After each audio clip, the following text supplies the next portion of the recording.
We could all stand. Pledge of allegiance.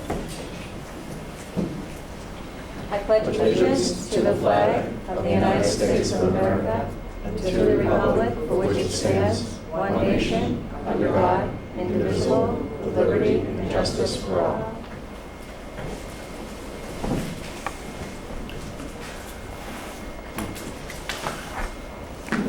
Do we have a motion, Mr. Palmer?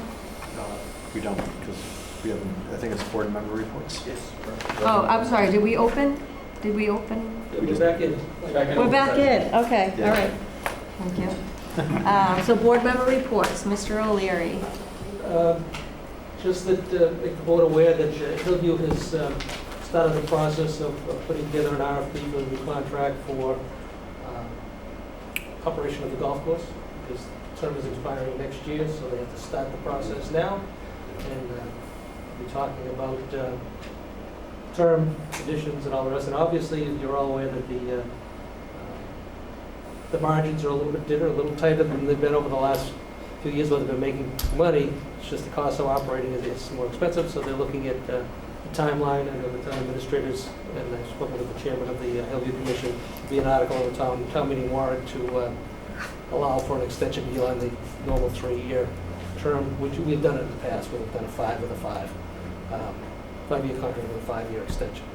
And again, in years past, we haven't had an awful lot of interest because of the way we operate, which is unique throughout the Commonwealth. Most cities and towns that own public golf courses have employees on it, whether the golf pro or the assistant pro, or everybody, the groundskeepers, everybody are all town employees.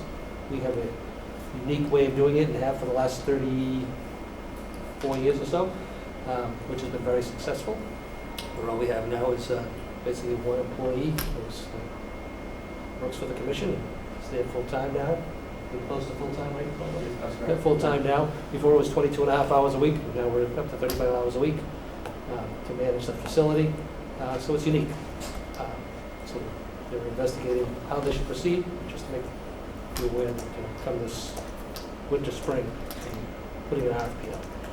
Other than that, nothing else. Mr. Gilberto? I just ask you to read the notice of the meeting Oh, being sorry. recorded. Thank you. In accordance with the open meeting law, the board states for the record that this meeting is being recorded by NORCAM and may be recorded by other local media. You want me to repeat my? No. Anything else? No, that's it. All right, thank you. Mr. Wallner? Just briefly, the Forest Committee met with our consultants for the first time about a week and a half ago. The community is going to see more community involvement, looking for community members to get involved with what we do with the Swan Pond. It's mapping first, and then it's like figuring out how to handle making it more accessible and more available to people in town to use. So that's going to, you'll see that throughout the fall, and it'll go well into January is my guess, before we conclude that. The second thing is the community, the Committee on Disability met with Daniel McKnight, our town planner, because as during the last town meeting, they approved money for the SETP report that is all about looking at accessibility of town facilities. And so we met with her last week to go over how we're going to coordinate our survey, which is going to be more program and people related, along with hers, which is more facilities. And also we're going to coordinate our efforts with the Transportation Committee. So we're going to try to make this to be a 3-pronged effort to try to really figure out in town what the town needs for people who have a hard time getting around town and need to have access to everything. So it was a really good meeting. Daniel McKnight did a great job talking to us. I think we'll have really good results coming in 2024 as a result of that effort. Gives us real definitive direction about how to handle things that we probably don't know right now. That's it. Thank you. Okay, thank you. Mr. Studo? I'm all set. Thank you. Mrs. Manupelli? Just a couple of things. First, I sat in or attended via Zoom the CPC meeting, and this came up a bit during the town meeting. Somehow the dialogue veered off into the MBTA zoning matters, and a lot of discussion centered around us being in or out as a community. And it came up too when Ms. McKnight was presenting some information. There's a lot of misinformation and lack of understanding about that. So I was thinking maybe somehow we could just kind of do some, just a quick informational about how we are a member of the MBTA community. There's certain regions across the Commonwealth. We're in this particular region. We pay a contribution in because we're an adjacent to. There seems to be a lot of dialogue still, even though Danielle has presented this a number of times in our public meetings and discussed it and discussed the legislation before it was coming forward, when it came forward, what to do after, how to study it. We've had a number of discussions about it, so I think just trying to get back to the basic facts of that, somehow putting some information out there for people that are now suddenly just realizing or learning somehow about this topic that's been kind of discussed now by personnel for at least 2 or 3 years at this point. It is a not in my backyard legislation. We did have local zoning control, and we were supposed to, with that local zoning control, try to make some effort at housing. And because some communities don't really do that or may not have paid attention to that, the legislature took that ability away from us by implementing this legislation. And Danielle has told us a number of times that impact of it is if we don't pick a zone, which she believes that we can pick, which is why she asked for the funding to have that consultant, a nominal funding that she asked for, to be able to study it.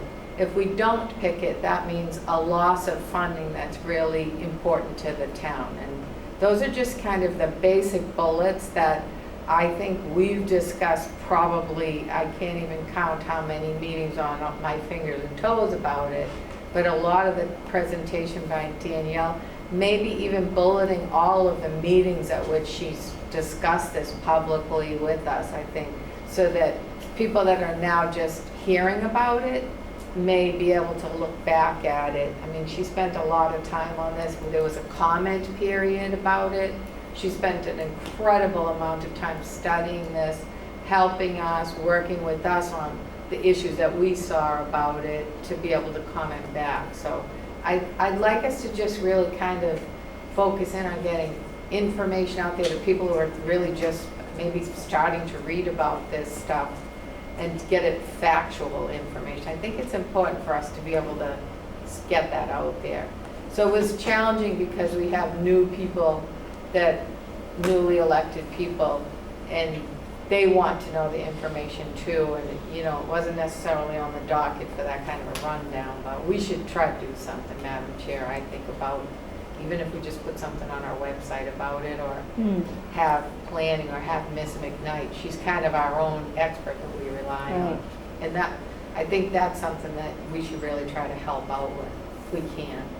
And the second thing is I just wanted to thank Sue Magner and the veterans for today, August 7th, is a day that cities and towns commemorate Purple Heart Day. We became a Purple Heart community last year, so it's our second annual event. And it was nice, a really nice ceremony to recognize our Purple Heart recipients in the community. My colleagues were there with us today, and we all were invited to participate, which was a nice honor. So just to thank veterans for coordinating that, the town too for putting that together for us, and everybody that was there to make that a special day. And that's it. Thank you. Thank you. Yes, I also wanted to thank our Veterans Director and our events committee, our Veterans Events Committee, for putting all the work into that, and including the board in a lot of the ceremony, which was, we had Senator Tarr and Representative Jones, and a great turnout, and the Veterans Events Committee gave each Purple Heart recipient that was there, and that is in town, there is a coin for each of them that they purchased, and were able to give them. So that was really nice to commemorate them. Also, we had National Night Out last week at Ipswich River Park, which was a great turnout. It was a really beautiful, picture-perfect night for it. the kids had a great time, and the police department were grilling and feeding everybody, and the fire department was doing the hose and like burning down a little building or something with the kids. It was really cute. So thanks to the community impact team, the police and fire, everybody that was involved in that, it was a really great night. And now we're on to item number 5. Discuss request to purchase town-owned land, 8 and 14 Audubon Road. Let's make a take. So go ahead, Mr. Madam Chair, through you, so I'm just going to share my screen through the technology here so we can get the proposed site plan up on the screen. It's kind of where we left off quite a while ago. Hopefully everybody can see that. And thank you. Would you mind dimming just that app? There we go. Perfect. Thank you. So, Madam Chair, through you, just by way of catching everybody up to what's taking place, we were approached by Mr. Magazu 4 years ago-ish, maybe 5? 2018, 2019. With a request to purchase some town-owned land from the large parcel that I'm kind of moving the cursor over here, located on Audubon Road. It's 8 Audubon Road. Mr. Magazu has a controlling interest in this parcel here, the smaller parcel, number 12 Audubon Road. He's seeking to build a home, I believe a single-family home on that parcel. When he approached the board 4-ish, 5-ish years ago, he was asking to buy some of this land to aid in the development of this parcel. At the time, the board said, okay, tell us what you need from this parcel, and would you please buy the parcel on the other side as well, since it's a small, undevelopable parcel of town-owned land that's currently not on the tax rolls. Mr. Magazu had an initial plan, I think, that was done. We asked him some number of months ago to come back with the smallest amount of land possible that he would need to proceed with this development in order to create a buildable lot, which he does not have at this point in time in this parcel, but which he is seeking to create by acquiring 3,300 square feet from the town, 3,200 square feet of 14 Audubon Road, and 12,000 square feet from this parcel A from 8 Audubon Road. So hopefully I've sort of explained what's going on here. Because this is the first iteration of a request where we're looking to create potentially a developable lot, I asked the assessor to come up with a value to the extent that she could with regard to both the portion of 8 Audubon and the small parcel at 14 Audubon. And there was a memorandum in the packet that identified what the value could be for those 2 parcels if they were land area contributing to a buildable lot. And I believe the total was about $220,000 in value between the 2 parcels that she identified. They could potentially be worth if they were to be looked at as a portion of a buildable lot. So that's on page 10, if anybody Sorry, wants I to look at that. have the document open here. There was a spreadsheet that was with that as well. I can't profess to totally understand what was on it, but there was some backup that was that was provided. And I did provide this information to Mr. Magazu too, so he's kind of seen where the thinking is at. So where it kind of stands now is, the next step isn't to sell the land. The next step, if the board were so interested, would be to formally seek feedback from a number of boards and committees in accordance with the town bylaw concerning the conveyance of town-owned land. And so, we put a motion in there that kind of matched with that. There would also need to be a separate vote at some point to authorize the filing of an A&R plan with the Planning Commission if the board were so inclined. One thing I do feel obligated to identify, and I've said this before, is we have pending appeal on a 40B case related to the plan calculation. And we know that by the acreage, by the square footage, we are we believe we meet the criteria, and our case has been that we meet the criteria for safe harbor from a 40B due to the land area. not housing units, but actually land area. And so I have, the board's already heard this from me before, one thing that we need to be cognizant of is, what impact this might have, not necessarily for the current case, but for any new application under 40B down the road. There are other regulations that have changed since we had declared safe harbor from the most recent application, and it's questionable whether we'll continue to meet that safe harbor under those new regulations, but we haven't gone through that exercise, and as I've said many times, sometimes these issues, they come down to parcel by parcel, square foot by square foot. I feel obligated to sort of remind folks that that's ongoing as we consider all of this. But I do think that I want to recognize Mr. Maggers, who has, I believe, done his best to request as little land as possible to do this development, if the board is so inclined to proceed with it. All right, I'm going to stop. Hopefully I've given a good background for everybody. And I'll turn it back to you. I don't know whether you want to hear from the applicant, if you want to have discussion, I'll defer to you, Madam Chair. Does the board want to entertain some questions and I do. for Mr. Magazoo, maybe if we could have you come Sure. sit and argue with him? He doesn't have to stay there. Okay. Just so that people can hear you. Yes.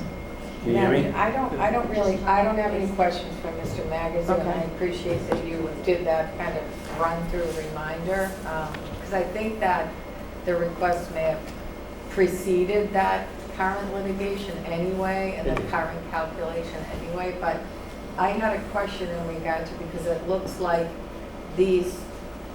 Mr. Magazine made the request, but these would have to go to auction, right? Because they look That is like correct. if we decided to move forward, I'm actually just 1 out of 5, I'm not inclined to do so, especially given the, probably, number one, looking at what we have to do to be an MBTA community and seeing what areas might be. This looks like a great size lot for housing that we might need to be able to make available all in one chunk. Number two, I don't know if that's going to impact the calculation, move the dial, but it seems like it would for adding the basically it's 12 plus the, is it 3,200? So that's a pretty sizable amount. But that would just my thought. So even if the majority of the board wanted to move forward with it, it would be then put to auction, right? How does that happen? Does the assessor set a base amount that that's used to start as a starting point for that? If it's okay with Madam Chair. It's Chair. one question to you, Mr. Gilberto. Thank you. No, it's a great question. It's something I failed to state. Yes, these parcels were both acquired via tax title foreclosure in the 1950s. And they are, to be conveyed, they would need to be auctioned off. It would not need to go to town meeting to be auctioned off. They would be auctioned off using our tax title foreclosure attorney's process, where there would be a public notice done.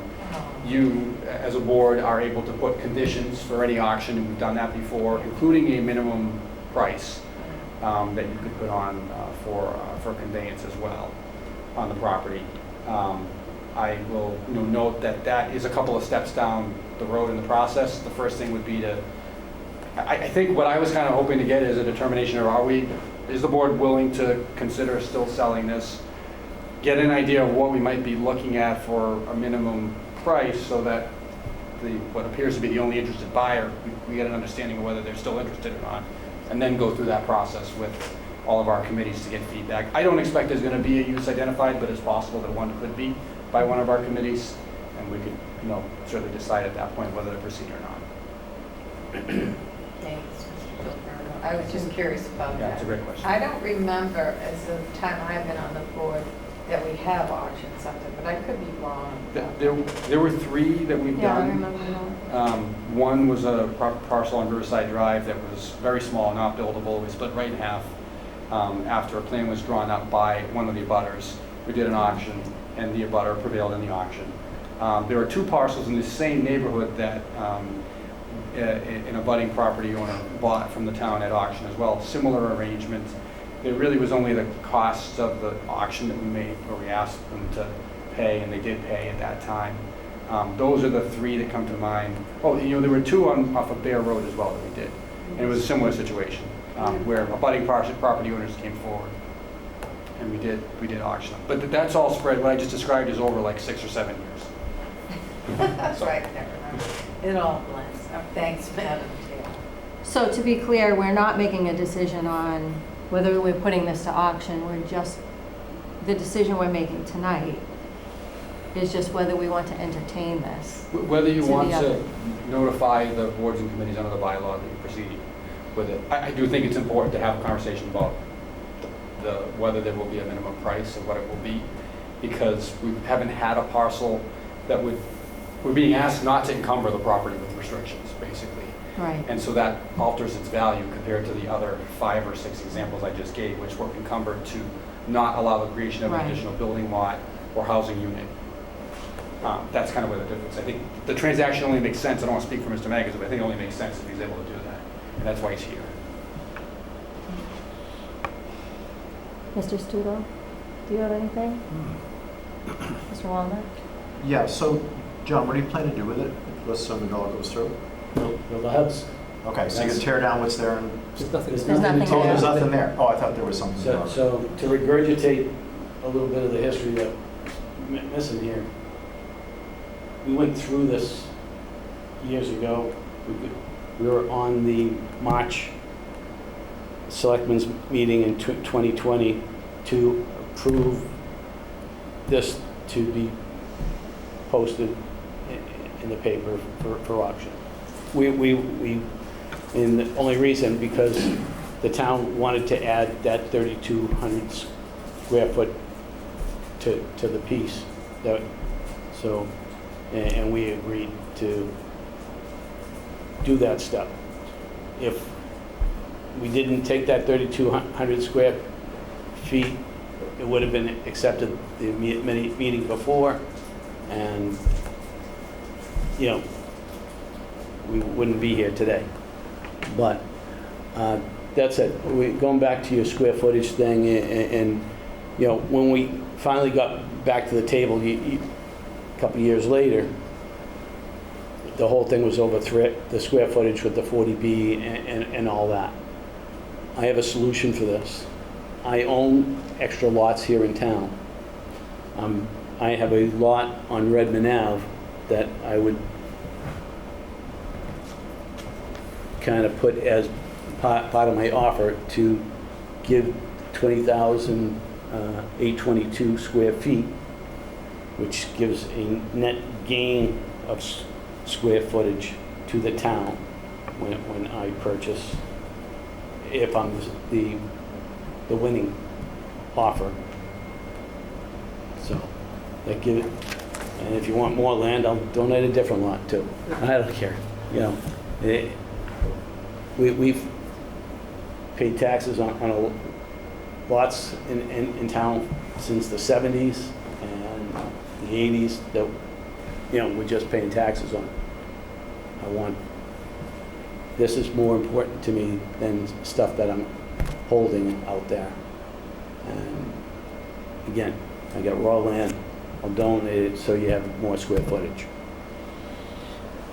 So, Michael, does that add up? I mean, can we actually do that? Can we actually trade out property and maintain our percentages? I don't, through you, Madam Chair, I don't see it as being necessarily a trade. I think it would most likely be a donation of some Right, sort. I donate that plus money to. So I think at the moment, the property would still be subject to an auction. Correct. That's where we're. And then you'd review your bids and see if it's. The way the auction is structured, it's most likely he's probably going to be the only interested bidder at that dollar amount. But I think we would have to structure something, a gift with a condition or something like that. And I haven't talked that through with town council. But So let me ask you one more question. So let's assume that trade doesn't happen and we just go with this and he buys it at the price that it is. Does it affect our 1.5% in any detrimental way? it does. It reduces the amount of land area that we have. That's the so-called numerator on the top of that But I denominator mean, like, equation. where is it at and what would it turn into if we proceeded? When we looked at this previously, I mean, I don't sit here thinking it's going to get us below 1.5%. But what I don't know is whether, and ongoing proceedings or in some other venue, we're going to be fighting over any other number that's in that numerator, because that is what has happened in some communities. So we have a calculation, an applicant has another complication, another calculation, and now we're fighting about what land is in, what land is out. And it's impossible for me to predict that, but I do, it's sort of I realize it's sort of nebulous what I'm describing, but you don't know what the argument's going to be against any one parcel until it happens. But I think the concept of a net gain of 10,000 square feet is certainly advantageous to us. To The trade-off. To the trade. Yeah. Yeah. But again, keep in mind there's a significant financial value in this parcel. It is creating an additional buildable house lot, which has not been something that's traditionally happened through this process. But it does get a portion of the land back to usable, to taxable rolls. Yeah. So. All right, thank Mr. you. O'Leary? Yeah. Again, it's been so long since we've had to consider this again, it's been over 3 years. But even back then, we had the same issue with the glam, and we made a determination then and asked Mr. Magazoo to go back to the Right. drawing board and draw a plan here that would accommodate what we would want to see for us to put forward. And he's done that. He's gone, he's had the plans done, put it forth for consideration to the CPC so that at least they're aware of it. And so he's done everything we've done. So we've given him an indication several years ago that we were willing to move forward on this. And this is also in consultation with the other parcels that were sold to Mr. Nicosia right down the bottom of the hill.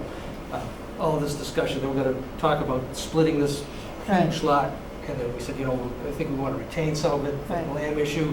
Could you go back to the drawing board, Mr. Magazoo, please, and do this? And Mr. Nicosia will give you this little parcel down here and a little corner over there. And we worked that out, and that was done. So over the course of time, and unfortunately because of the pandemic and other issues, this has been waiting for 3 years, but the issues haven't changed. The 40B issue was on the table then, the glam issue was on the table then. We had enough satisfactory information to proceed with what we asked him to move forward. The only thing that's really changed now is that the value associated with what's being proposed here, I think, is substantially more than we ever anticipated and he anticipated. Right. So, we still have an obligation to do what's in the public and the private previous owner's best interest to take care of it. So, to me, we pretty much made a determination we were willing to go forward with the application and the request to move forward. As far as picking up some additional open space and land, that's something to be considered at our next meeting or two away from now. Determine how we're going to proceed with a minimum bid price and how we could acknowledge as part of the compensation other open space. But that's for another meeting. I think tonight we have to decide whether or not we want to put this up to other boards, town boards, committees, and commissions to say, is there any interest in this, Right. like we normally do? Right. And then that would be an indication to Mr. Magazoo that we're willing to move forward, and then we can work on what the minimum price and any conditions or no conditions would be. But historically, at this point, he's done everything we've asked him to do. He spent money on it. We sent it back to the drawing board twice, if not 3 times. He's complied with our requests, and this is what we've come up with. So, to me, I'm in favor of just, let's let it run its course. We've got a couple more meetings to get through this before we advertise it. So, unfortunately, it's bad timing because we do have the little glam thing. We have the MBTA. But I also agree with Mr. O'Leary that, we sent Mr. Magazoo away. We asked him to do this. He did what we asked him to do. He came back. He's put that effort in. And he's offering to give back land that we'd actually be gaining land. Yeah. So I think that he's put his best effort forward, and I would be happy to be moving on with this and send it out to the other committees. But we do need to agree, are we agreeing with Ms. Carboni's calculations here? Is that what we're deciding, if we're comfortable with that? Madam Chair, through you, you certainly, I don't know that you have to do that this evening. Okay. I think it's harder to do if we're talking about something of value being given back. Yeah, Before that came on the table today, my thinking was, we need to know what we're going to be looking to do to recover costs. It could be that the board is fine with accepting just covering the costs of the transaction. I suspect that's probably not the case, because this is a substantial value to be gained by property being acquired. But I think it's going to be harder to do that if we're now talking about the value of another parcel. So if the board, is amenable to that, letting that try to resolve itself between now and the next discussion, you could do that. okay. Because there is value, no doubt about it, in Yeah. what's coming back. I don't know that it's one for one, because they will leave a lot of questions not developable right now. But we could get those questions answered. Yeah. Yes. So Debbie, that would do you, Madam Chair. That'd be Yes. all of us sort of figuring out, what do we think that parcel is worth, and how does it really? solve Right. this? I just have another question. Yeah, Mr. Mr. Magazine, John, did the property on Redmond Ave, you were before us regarding that 10 years ago? What were you looking for us to, you were talking about that particular parcel, you wanted some sort of access to it or the ability to develop it? The town owns the lot across the street. It's a private road, so I was considering buying the town-owned land so that I could put the street in front of that lot. Right. So we have another parcel which would provide access. Directly across the street. No, it's a paper road. Yeah. So the town owns to the center of the To road. the center of the road. I also own to the center of the road. Right.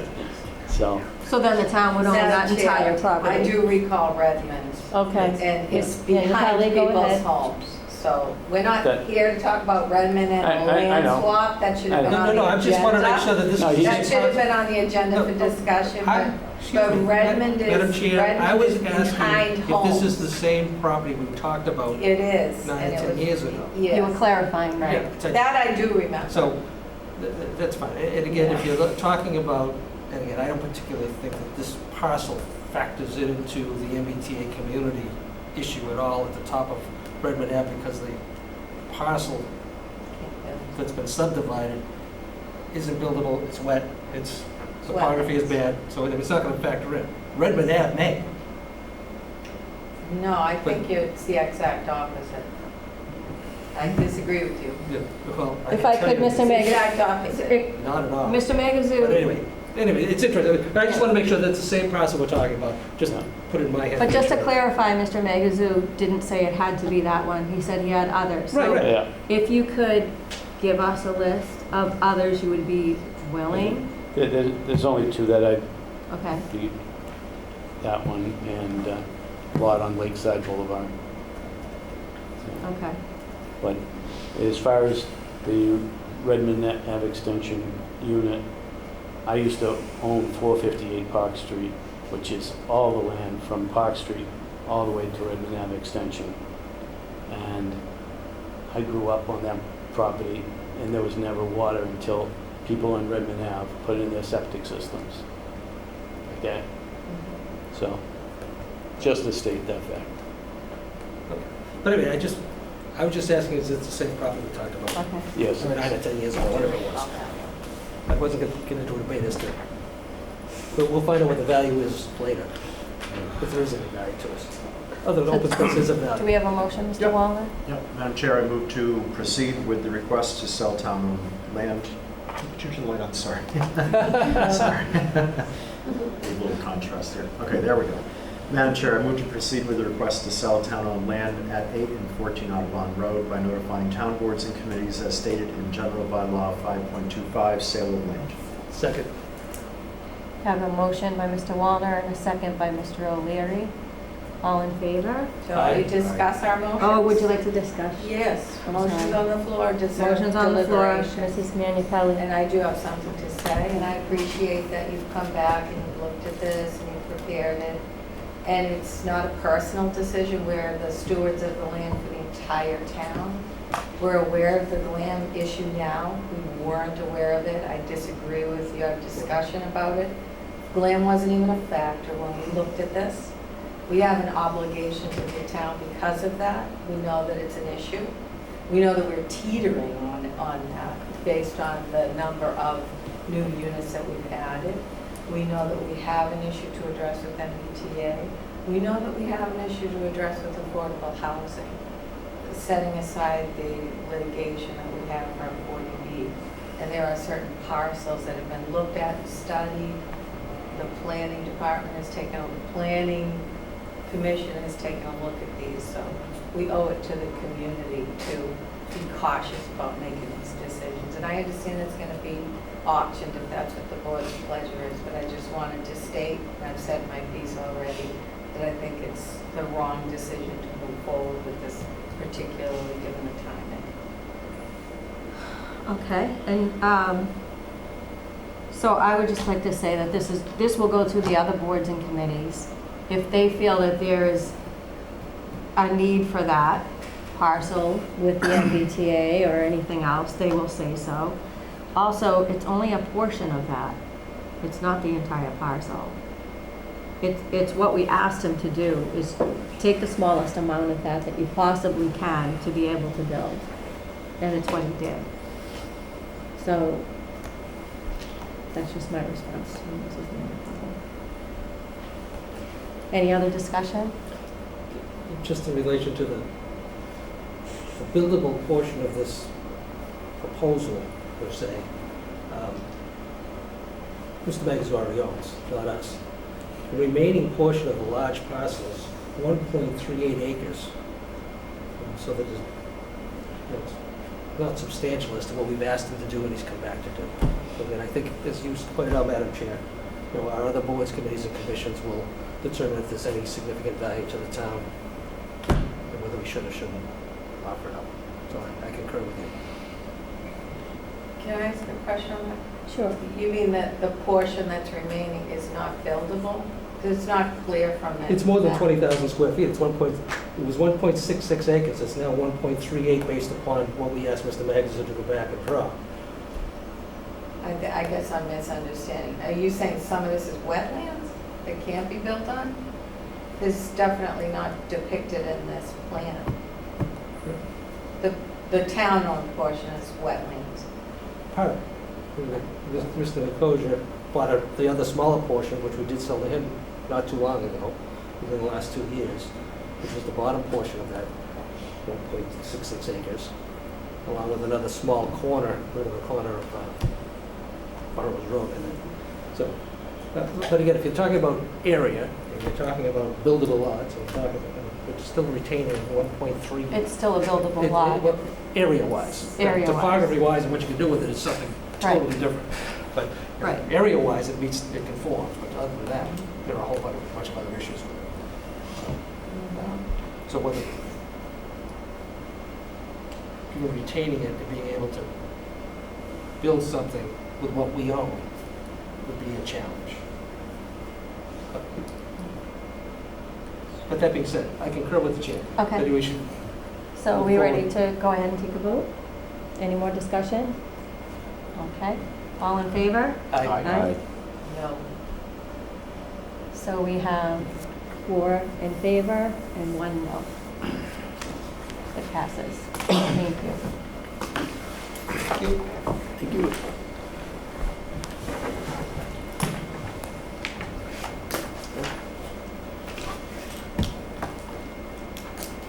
So just for Mr. Magazoo's reference, this will now get distributed to the other boards and committees, and then he'll be contacted from there. We'll get feedback. I think it's a 30-day window that the bylaw requires. We'll notify them that it will only be a portion of that larger parcel that would be conveyed. We'll also be working with the assessor regarding Yeah. the value of that other parcel or either of those other parcels, and probably talk to town council about how this could potentially be structured. Okay. Thank There's some you. work to be done on that for sure. Thank you, everyone. All right. Thanks, Debbie. So on to number 6. Good night, guys. Oh, Good thank you, Deb. Wastewater Project Committee discussion. Votes may be Madam taken. Chair, I'd like to record the show that I will be recusing myself and seating myself out in the audience. If I choose to participate, it will be as a Citizen registered voter and a O'Leary. citizen of the town of North Reading.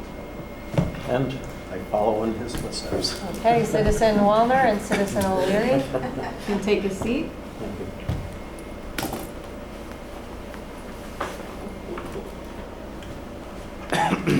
And Different perspective. Mr. Gilberto. Madam Chair, just an update, I guess, in advance of votes to potentially appoint members Yes. to the wastewater committee. I included a copy of the charge as it was approved by the select board at the last meeting. It was advertised in the North Reading Transcript. It was advertised on Facebook, also posted in the Community Connection, put on the town's website and blast emailed. You may know that we got a handful of candidates last year for the wastewater project committee as part of our annual advertising. That sort of kicked off, I think, some of the interest that we've heard in reestablishing the committee. We notified those folks as well, and in the end, we ended up with 3 candidates who submitted citizen activity forms. One of those candidates is a former resident who still owns property along the route.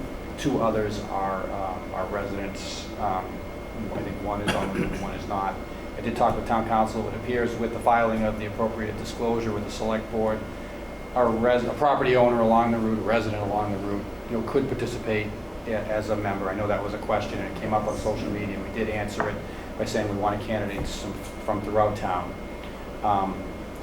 The finance committee, after a significant amount of discussion, declined to nominate a representative to be appointed to the committee, so I don't have a name to report here. The candidate from the Planning Commission and the Economic Development Committee would be Mr. Griffin, who serves in that role. And I guess the final thing is, if the board were looking to consider appointing a non-resident to this committee, it would require a modification to the charge. So that's something, if you want to go in that direction. The candidate is, known to the community as a business owner here in town. So it's kind of, that's why it's here in this spot rather than going right to appointments, because they didn't know whether there was going to be some discussion about that. Yeah. So if I could clarify, we're talking about Mr. Hui, Victor Hui, who formerly owned the China Cuisine. He still has interest in that restaurant. He doesn't own it or run it anymore. And he, on his application, he has a Texas address. He's in the midst of buying a house in Reading. So he is coming back to the area. So he does have an interest in this and would like to be a part of it.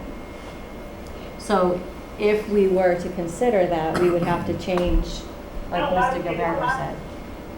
We would have to. Madam Chair, does this mean that when it says where, I read the charge as North Reading citizens of diverse interests and membership appointed by the board who shall make changes in the membership? In other words, we're just clarifying that someone with a business interest would be suitable to serve as well as the at-large member? Yes. So the amendment would be for citizens or business owners Or of North business Reading? owners.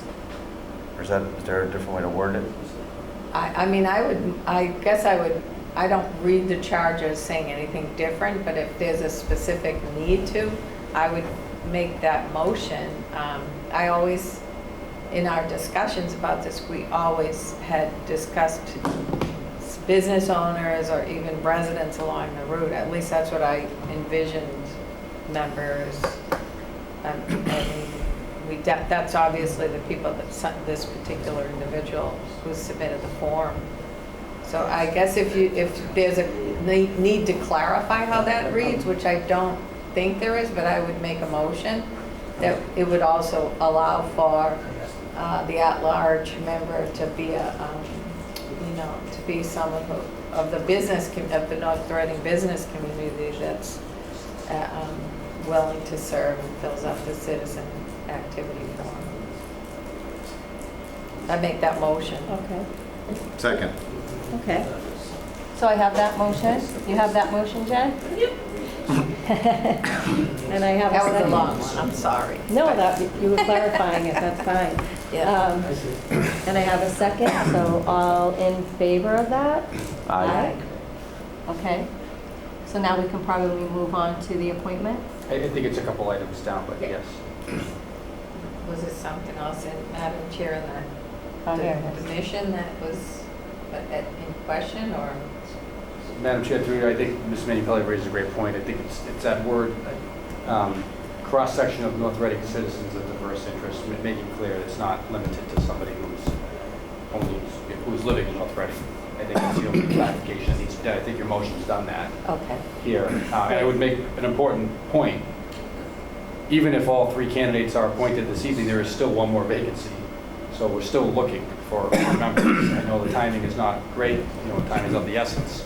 But now there is somebody who does not live in town but has a business in town, could step up that Correct. maybe didn't think that they could. Correct. So. We can re-advertise, to remind Yes. people of that as well. And that Madam Chair, actively recruit as well? Actively recruit? Yes. If we know people that are interested? Please. Yeah.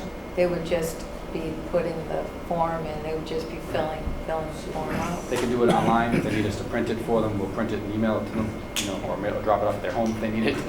Yes. So, yes. Okay. Mr. Studo? I would like to thank everybody that volunteered. I will say I am disappointed that some of the professional scribes that have been disseminating this information, not one applied, because we were seeking people that didn't agree, but we did make changes on its behalf. We thought we got to something. We thought that, again, it wasn't about a for or against the project. It was to deliver or clarify all the information we have. So that is an important thing that I like noted for the community, that be careful where your information comes from, because some of the loudest voices have refused to participate in this. And I can say this committee was created for some of the loudest voices. So next time they have an opinion, you can say, well, is there a reason you didn't want to participate in the formal process to get out some information, and see if they can give you a good answer. Thank you, Madam Chair. Thank you. Madam Chair, I move to place the nomination of the following names for appointment to the wastewater project committee for terms to expire on December 31st, 2023. Vincenzo Studo as a select board representative and Jeffrey Griffin as a CPC EDC representative. Second. Okay, I have a motion and I have a second. All in favor? Aye. Roll call. Actually, there'll be a roll call vote with the names Oh, stated. Sorry. Oh, that's true. Okay. Mr. Studo, Mr. Griffin. Myself Mr. Studo, and Mr. Griffin. Mr. Studo, Mr. Griffin. Madam Chair, I move to place in nomination the following names for appointment to the wastewater project committee for terms to expire on December 31st, 2023, for 4 openings, 3 individuals: Timothy Sutherland, Stephen Corielli, and Victor Hughes. Second. Okay, I have a motion and a second. Mrs. Manu Pelli? Mr. Sutherland, Mr. Corielli, and Mr. Huey. Mr. Who, Mr. Sutherland, Mr. Corielli. Mr. Hui, Mr. Sutherland, and Mr. Corielli. Okay. So we have, you can speak in public comment, please, when it comes up. When public comment, Okay. yeah, thank you. If you could wait. Madam Chair? yes. Again, one more vacancy. Yes, there is Yes. one more vacancy, and now it would be open to a business owner, not just a resident. You don't have to be a resident if you have a business in town. You would be able to fill out a form, a citizens activity form, either online, or you could come to the clerk's office and, The town administrator's office. oh, the town administrator's Yeah. office, okay. Madam Chair, just because this is a committee of 7, those are enough appointees once they sign in to be able to start these informational that's good. meetings, right? That's a good But point. that, if somebody does want to jump on board, Yes. that we would welcome that person to put their name forward to help out with the charge of the committee to Yeah. just get this information out there too. Thank you. Yes, thank you. And that we have to make the resources that the committee needs available too, right? So they can get running with this. Yeah, absolutely. The sooner the better to get this moving. So if these people will be able to, they will need to get sworn in Yes. at the clerk's office. We'll notify them, they'll come down to town clerk's office and get sworn in. Okay, and so as soon as that happens, we can get this committee formed and get it off the ground. Thank you. Thank you for the volunteers who stepped up. I didn't have a lot going on. So, I didn't have a lot going on, so. We're always thankful for you, Mr. Studo. My wife says we do. Okay, we're on to fall, yeah, Citizen Wallner and Citizen O'Leary, you may come back and be board members If we again. so choose. I mean, between No, you don't that get to and choose. her dog working everywhere. All I need her is to have a conflict. I'm a by myself. I mean, I'm the only one who's been running long enough to, like, you know, there's that. She can't talk anymore because of her daughter works everywhere in town. Yeah. Me and you. Me and you. Nothing wrong with a hardworking child. I'm not disagreeing. Okay, fall annual town meeting warrant, review preliminary list of warrant articles. Mr. Gilberto? Thank you, Madam Chair, through you. If I could just ask if they get that activity again, thank you. Appreciate your help. This is a listing of articles, as far as I'm aware, for the upcoming October town meeting. Keep in mind that the deadline for articles is Monday, August 21st, which is the date of the board's next regular meeting. And the select board is scheduled to sign the warrant for the town meeting on Wednesday, I believe it's September 6th, the Wednesday after Labor Day. And then for any of the boards or committees that are wishing to file a recommendation, notably the Finance Committee, could have those recommendations by the end of the day on that Thursday, September 7th. It would be greatly appreciated. I am going to bypass the first 10 articles, which at this point I consider to be administrative in nature. We carry them on virtually every warrant. I'm going to move to the bottom, I guess it's 9. And the first is, and I don't know it to be the board's intention or not, but I'm putting out there for discussion the possibility of the wastewater project being on the October fall annual town meeting warrant on October 2nd.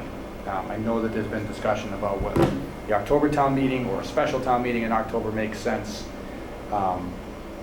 One thing that drew my attention to this date is that should the article pass at town meeting, as everybody knows, or as hopefully folks know, and if you don't know at home, we expect it'll be conditioned on a Proposition 2.5 debt exclusion vote, which the board needs to provide about 35 days notice to the town clerk in order to call that election.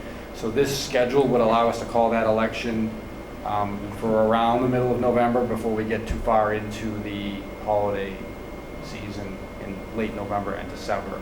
Doesn't preclude us from pushing it a bit. I just want to keep that as something on our radar as we're thinking about the schedule. I think we could have a special town meeting if that's what we so chose to do, and going through these other articles may influence how the board feels. But I put it on there so we keep it up for discussion about how we want to handle it. Again, to be very clear, for those watching at home or here in the room, the select board, stated a year ago that they were, looking at a special town meeting for this consideration, and I don't know whether that has changed or not. But I'm putting it out there so we don't lose sight of that article and how we want to handle that. I don't know if we want to discuss that now or go through the remaining articles and then discuss it. I would say to go through the articles and then discuss. Anybody? There was a question from the far right. I'm sorry, Samantha. I think what would inform us, I think when we were talking about the special town meeting, just one meeting dedicated to this, which we thought, because it was such a significant issue. But also, I think our timing was accelerated when we were discussing that because of the DOT project and the, the sort of connecting I guess, connecting satellites and galaxies all in the same vicinity of where this was supposed to be. So I would think are we voting on this tonight, or are we just discussing it? Discussing. No So I would ask, Madam Chair, if we could just get an update. I don't know if you are ready for that, but get an update on kind of where all those puzzle pieces are. I think that would help us, because it does seem to be a good idea to have this on its own standalone meeting, because it seems to generate, it's so important. Right. But if we have to have it in the town meeting because of some deadlines that are driven by those exterior considerations. We can check back on the design process and the permitting status. I think that there may be a couple of weeks of wiggle room. The bigger issue is more how late can we have that debt exclusion election?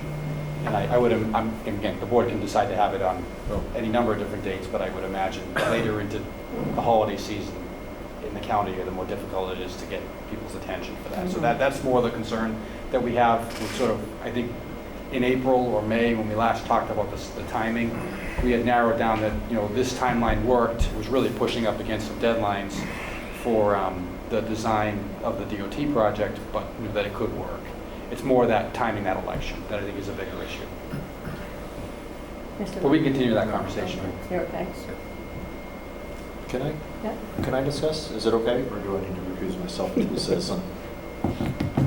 If I don't have to be citizen, either way, I'll say the same thing. I definitely think that the wastewater project should be a standalone meeting. I don't think it should be blended in. I think that it's no matter how, you're not even going to have enough time to get the word out with that committee that you're talking about. I mean, it takes 2-3 months to get the word out. And that's going to be a lot of activity to get that out there. So by the time you get it started, we'll already have a vote.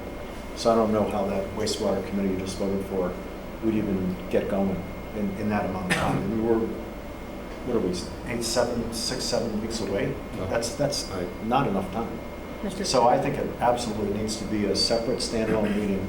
And if it pushes into the holidays to get that override, so be it. I mean, anybody who's motivated to make it happen will show up. But I think you need to push it out. I think you need to make that a standalone meeting and let people really understand what's going on and not be complicated by anything else that's up on that board. Thank you. Mr. Studo? Yeah, I agree. More because it's the calendar. I mean, even we do this, everybody gets sworn in by next week. I mean, in reality, you're not going to get anyone's attention until after Labor Day. After Labor Day. And that just I'm talking about from the committee members that just signed up. Yeah. And then, and again, I mean, we got deadlines a little loose, but maybe we can see where we have some slack, just because. It comes down to the holidays. How far into December you want to put the vote. I think that's really what you're going to find. I mean, again, I can go back and talk with DPW, but I think that's what you're going to find is driving that deadline.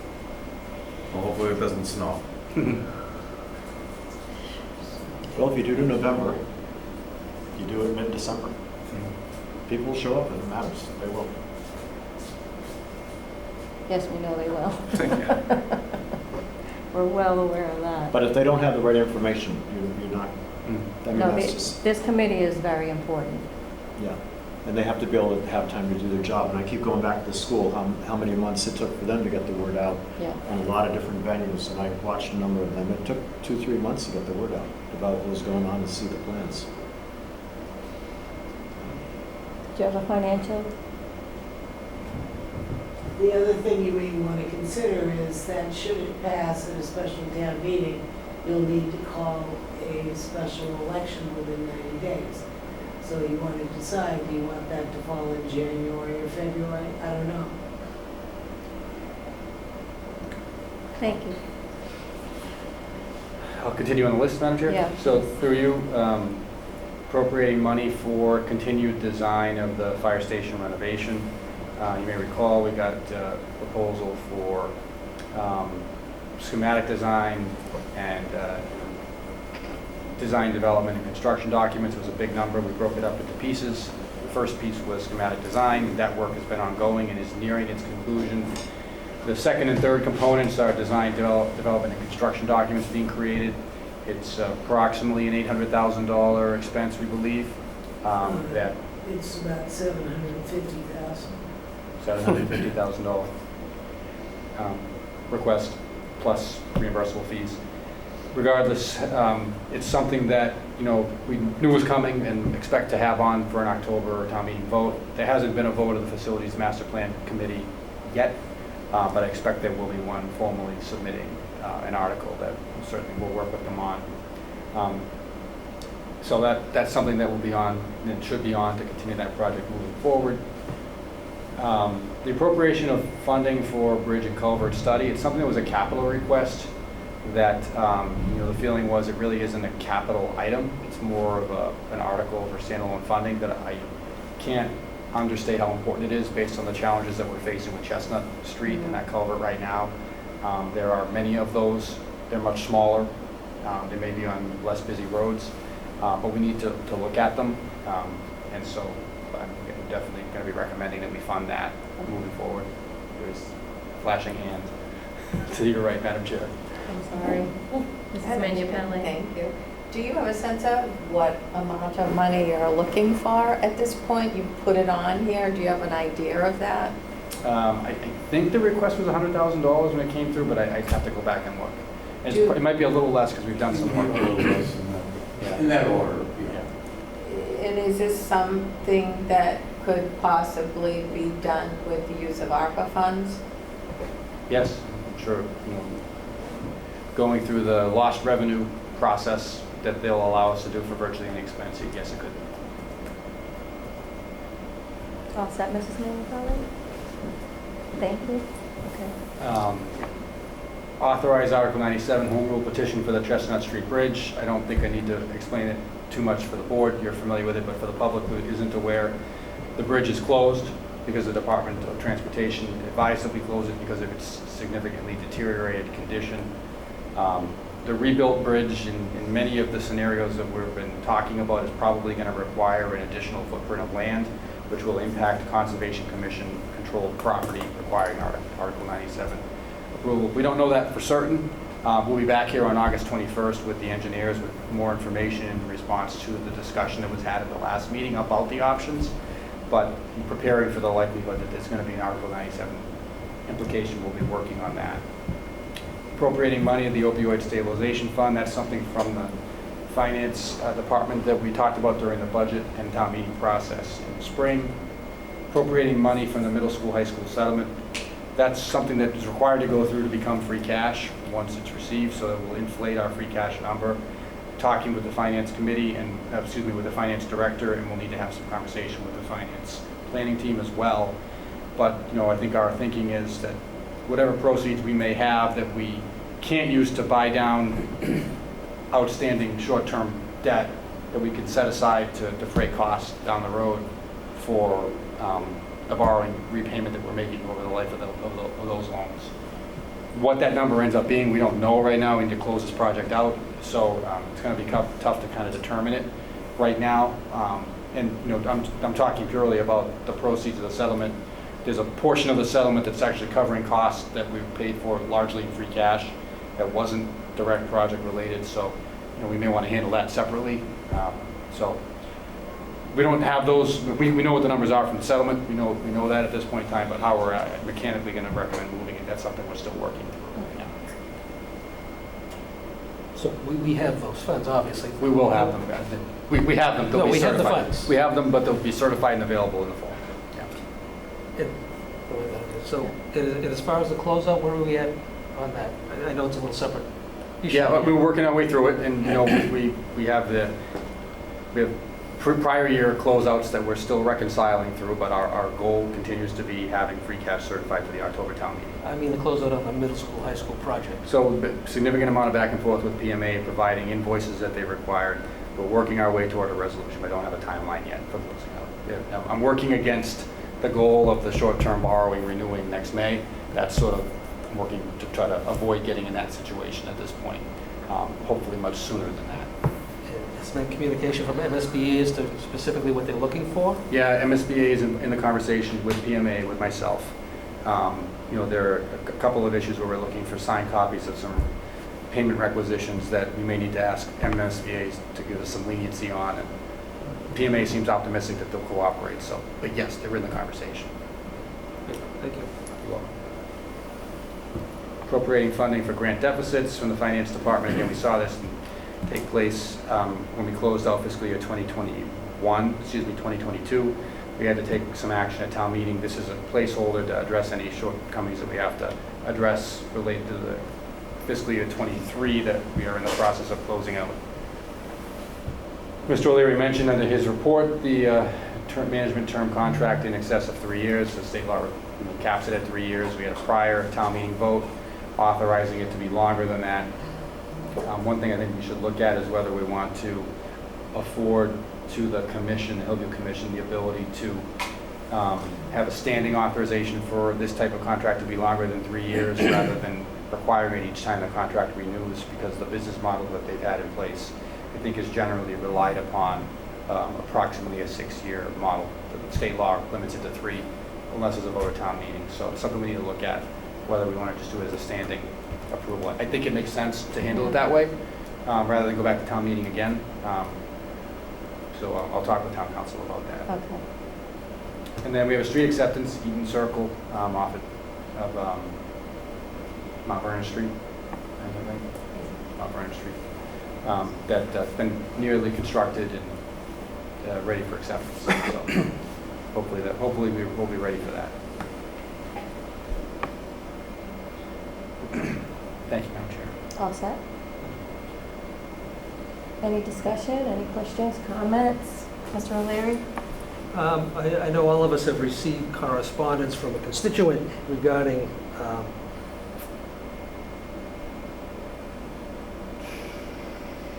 rebates or freezing for seniors, freezing of tax rate for seniors. And I know that the constituent has had a discussion and correspondence with Representative Jones, who suggested that if the board were inclined, or town meeting were inclined, or a citizen were inclined to file a citizen's petition, that a home rule petition would be the methodology to bring that to fruition. Maybe it's something we take a look at.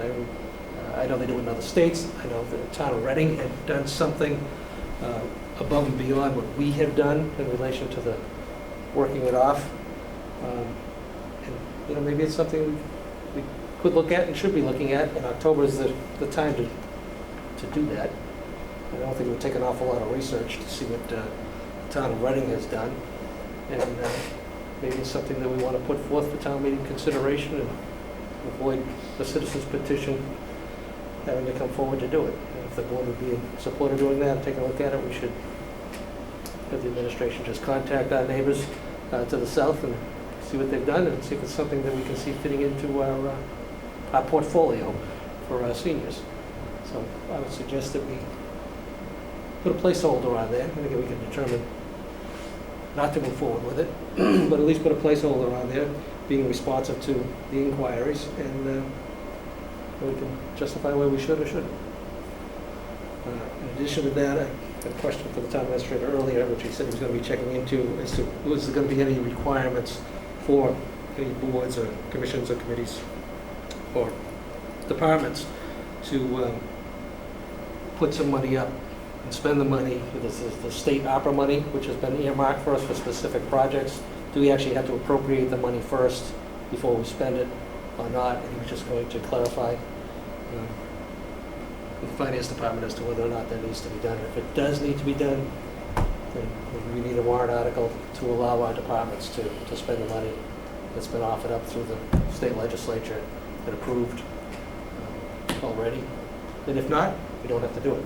But I think it should just be on our radar screen that if we have to do it, let's give them the tools to do it sooner rather than later, and wait until next year. The town administrator indicated that the funds that have been earmarked for our departments, and committees and commissions through the state legislature are very similar to the other ARPA funds, which is basically you can spend it, just do a deficit spending and then it gets reimbursed. But we just want to make sure that that's what needs to be done. Otherwise, I don't want again, timeline's the same, you know. Right. Encumber it by the end of next December and spend it by 2026. So let's not hamper our ability to spend the funds that have been appropriated for us through the state. If that requires an article, let's put it in there. If it doesn't, terrific.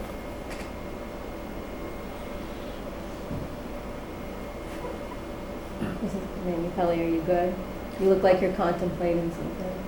Yeah, I don't know if you do directly in response that I don't think we have enough information or study of that request for rebate. I don't even know how it fits in with requesting overrides or things like that. So I think that should be studied first before we do a placeholder here, to be realistic about the impact of that. I know on the town meeting floor, we've been trying to work with the assessor to incrementally increase the amount of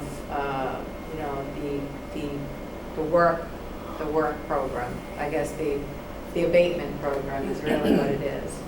And it was likened to an hourly, wage type of a situation. But that's, even though we give a wage statement, it's really just a reduction in the tax, a work-off program. So I know that we've been working with the assessor so that the impact isn't extreme, but that on the town meeting floor, we went to the highest amount that was allowed on the floor. But I think that my understanding, which is limited, of the request in the letter should be something that really needs to be researched before we put a placeholder on.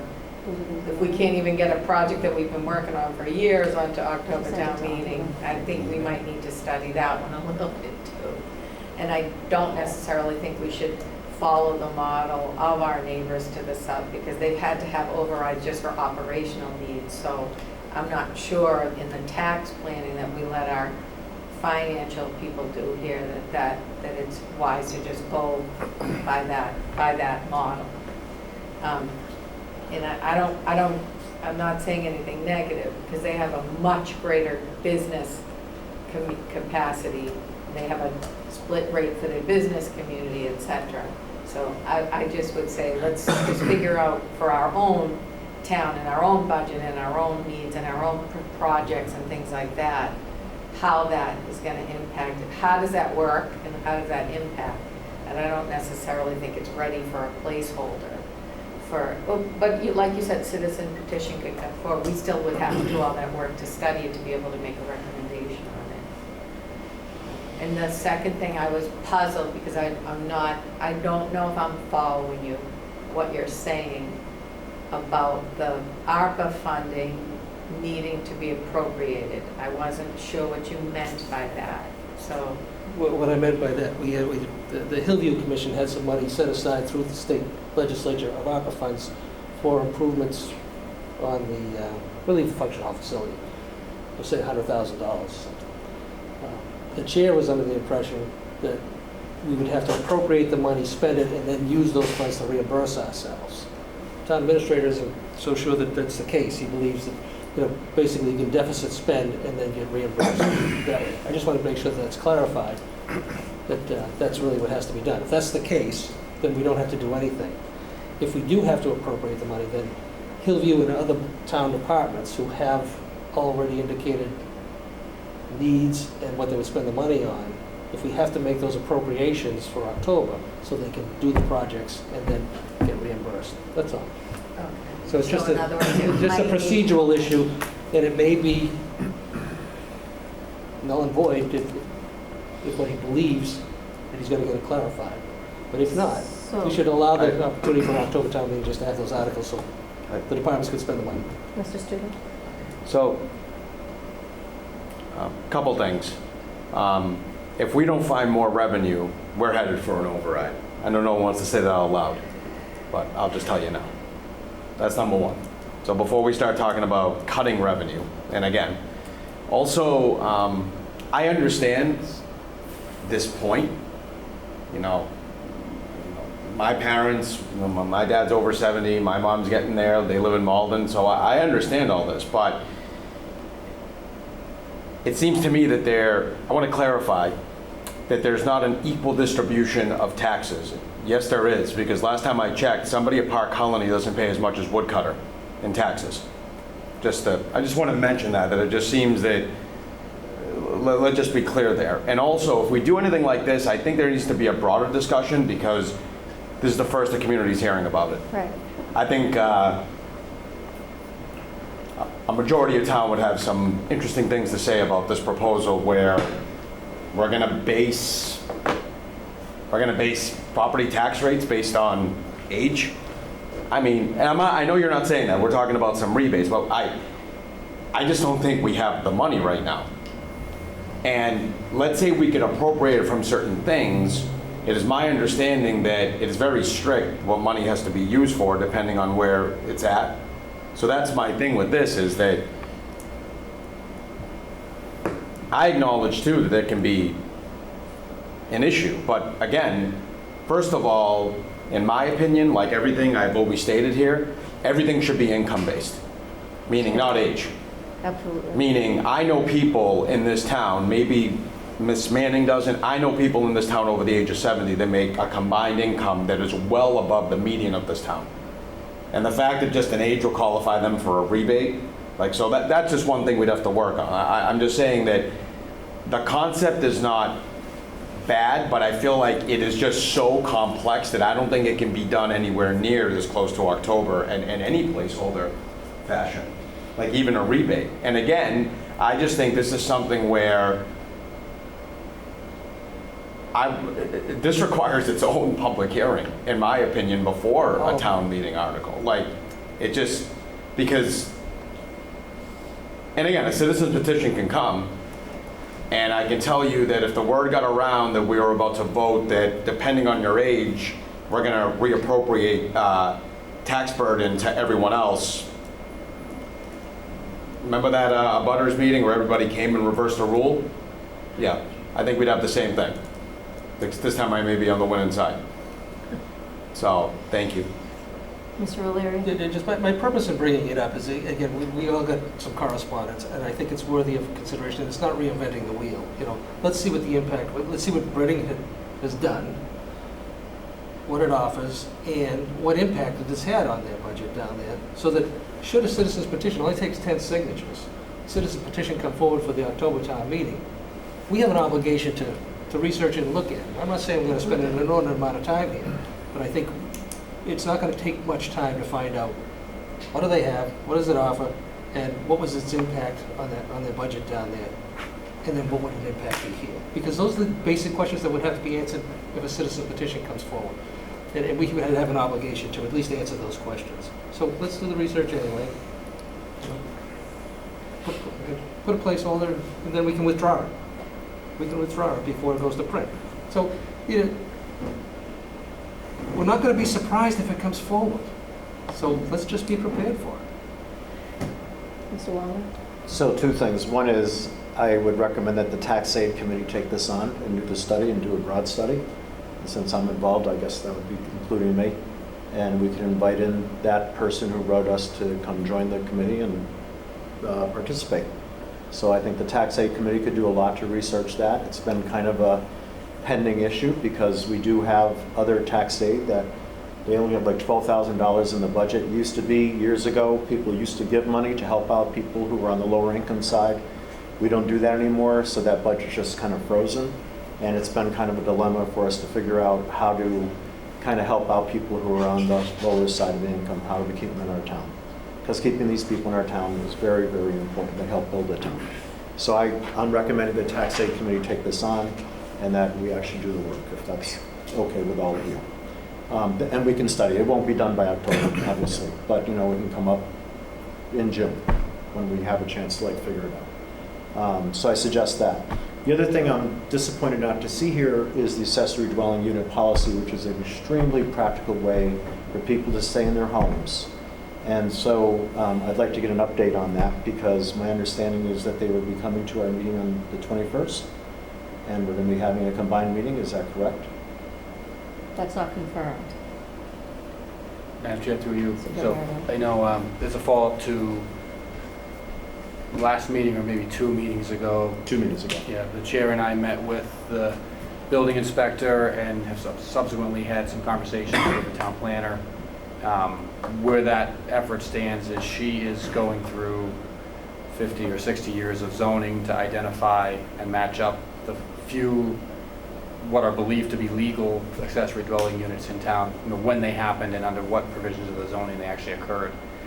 We've struggled to get to that answer despite being pointed to very specific properties that claim to have permitted ADUs. But I think the hope was that that would be able to guide, the next steps for us moving forward. It's just taken more time than we thought.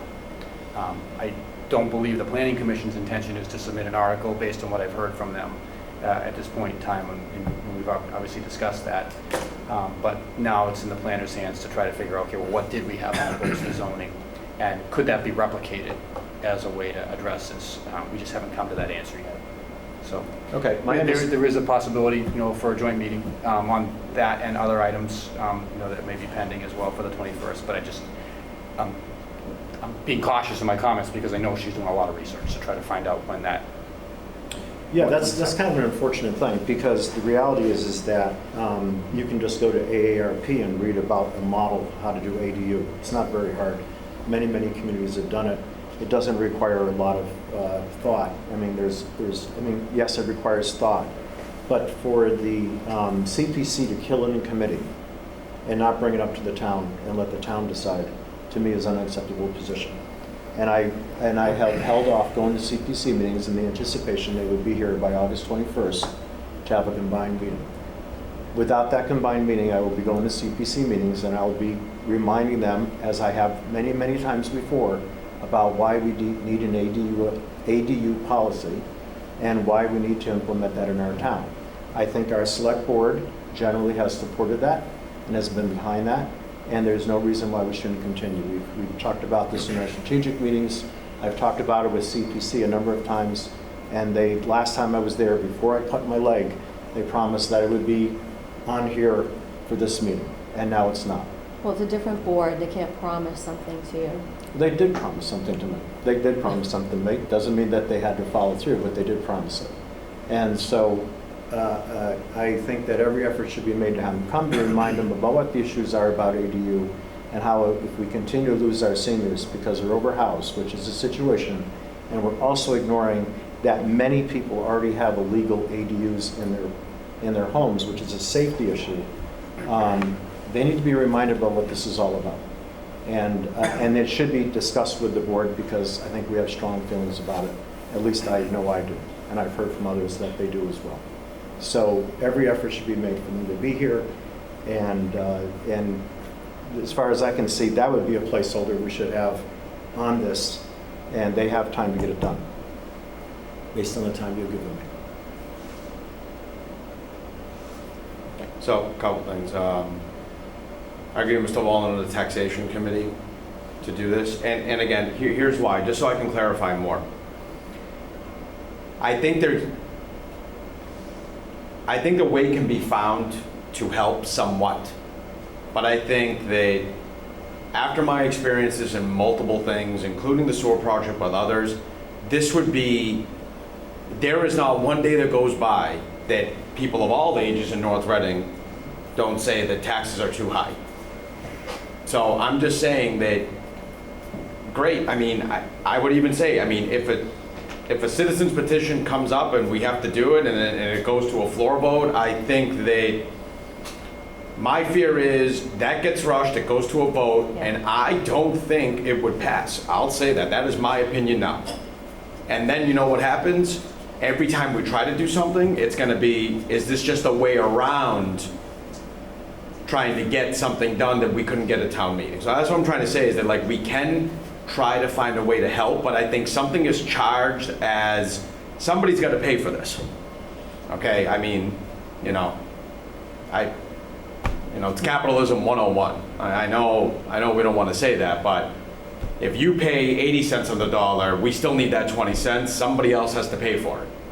So there's no way around that. I mean, we can't magically make it appear, unfortunately.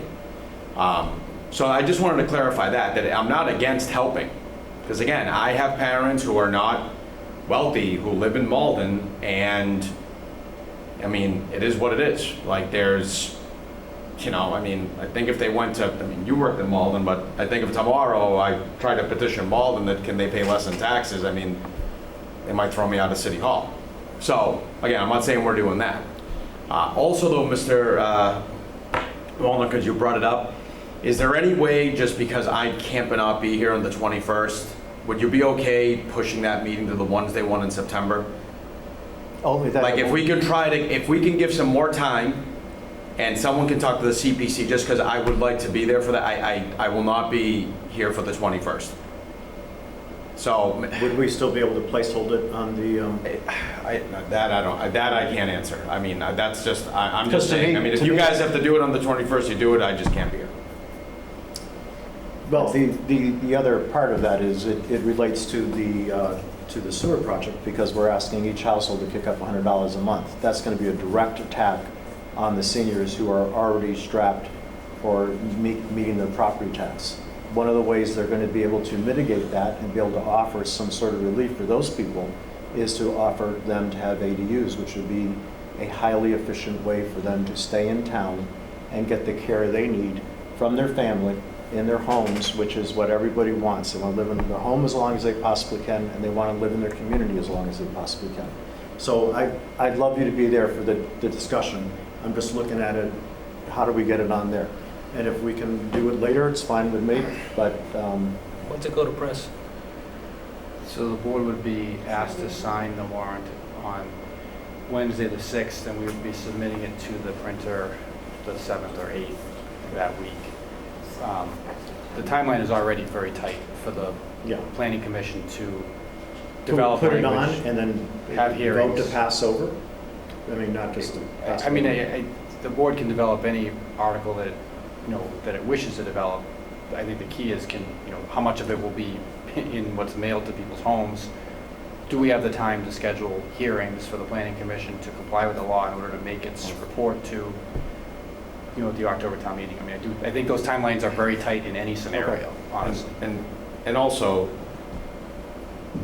I mean, Mr. Wallner, my opinion on it is that they've done all the work, they have it in their back. I mean, if it doesn't come from the CPC, even if every board member here agreed that we would take it on, we just have not done anywhere near our due diligence that we could put up that article. So if we can't get the CPC on board, I don't see how you can get it in October. You know what I mean? Meaning that if they disagree in their own meeting, I don't think if they're in here, they're going to agree with you here. You see what I'm just trying to be realistic.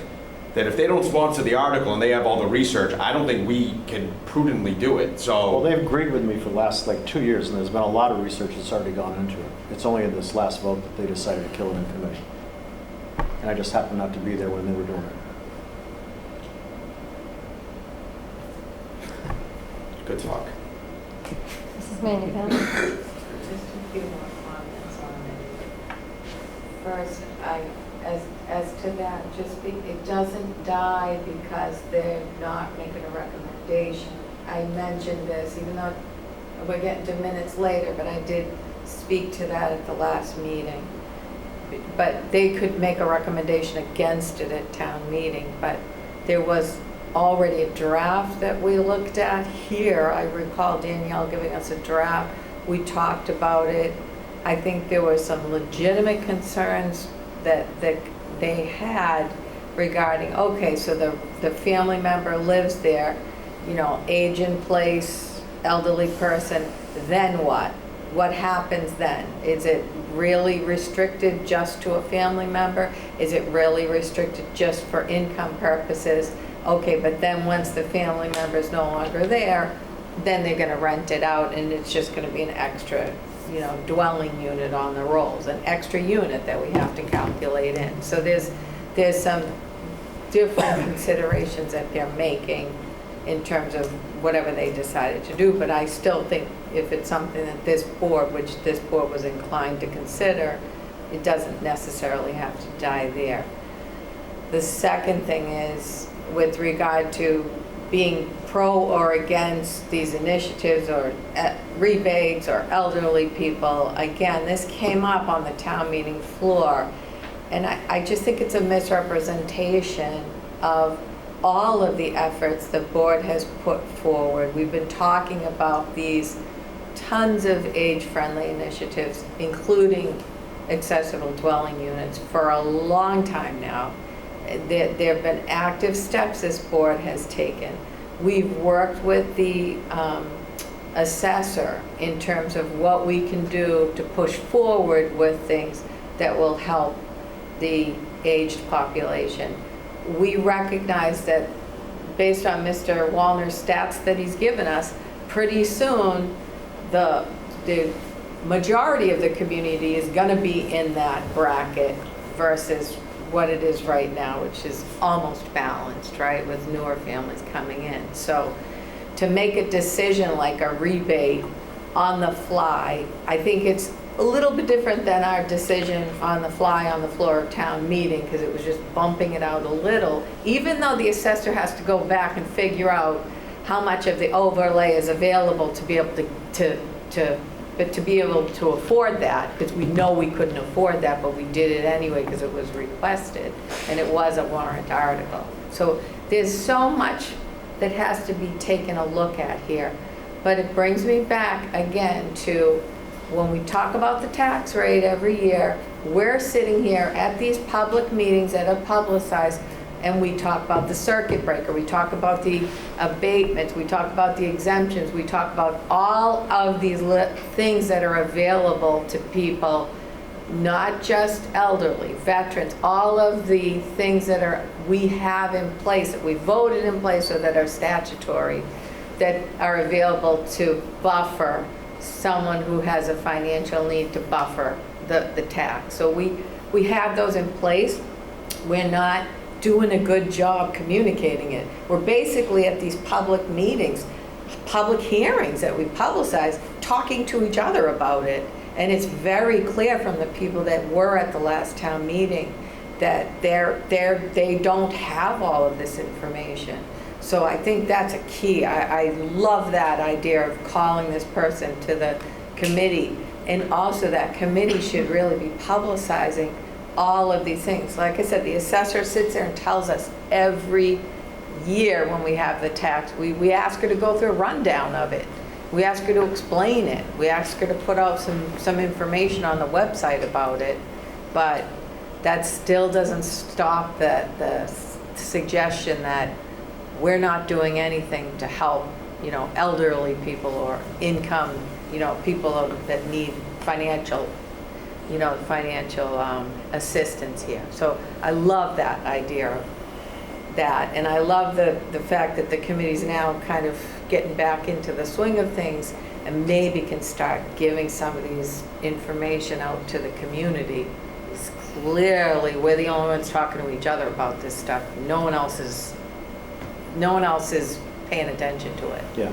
So we have so much that we've done and so many steps we've taken to be that age-friendly community, and so many things. We've even added a director to be able to help out these vulnerable portions of the community. Yet it comes up at town meeting that we're not doing anything. And so the misinformation needs to be corrected. It's really important. Thank you, Madam Chair. Thank you.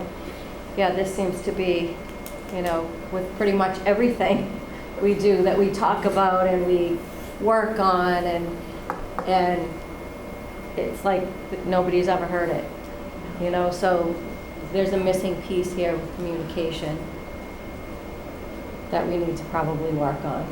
Social media, with most of the things that we do, because there's a lot of misinformation on a lot of different things that need to be clarified. All right. So, Madam Chair, just for a minute. Yes. So anyway, I think the discussion we just had was wonderful, because I think it gets to the forefront, which is part of what we need to do. Again, first got elected 35 years ago. We're not going to change the general public's interest in what we do. No. They're only interested when it affects them at a specific time, and then you're going to get a real rise out of people, and you're going to get a big group of people for whatever the issue is going to be, of whatever the issue is of the day. So we've always had this problem of trying to get the public involved and aware and educated They're just as, they're busy living their lives, trusting us to do the right thing, and then when something comes up where they arouses their curiosity, all of a sudden their interest is there, and we have to, again, spend 45 minutes on a 20-second soundbite, explaining what someone else misinformed them on. So that hasn't changed in 35 years. But again, my purpose in bringing this up is because we were notified. And what happened at town meeting as far as, the work-off program, it was a $500 increment. We were looking to do it incrementally. People didn't think we were doing enough. And the town meeting, which is their authority, suggested through an amendment, a friendly amendment, and we bought into it and we did it. So that's a good thing. That's okay. Did we factor it into the budget? Not necessarily. But getting back to Mr. Studo's point, and I think what's important for the public to understand, everything's tied together and intertwined here. We're limited as to what we can raise in revenue every year because of Proposition 2.5 and new growth. Right? Proposition 2.5 is 2.5% above what we have here. New growth is what we've been living off of and supplementing all of our budgets and all of our departments and all the services we offer, including schools, health, police, fire, and all the rest. Those resources are going to be extremely limited moving forward because of the lack of ability to increase the new growth number. This proposal coming forward, the people are going to have to make a determination as to whether or not they want to make the investment or not. And that's going to be a conscious decision on their part.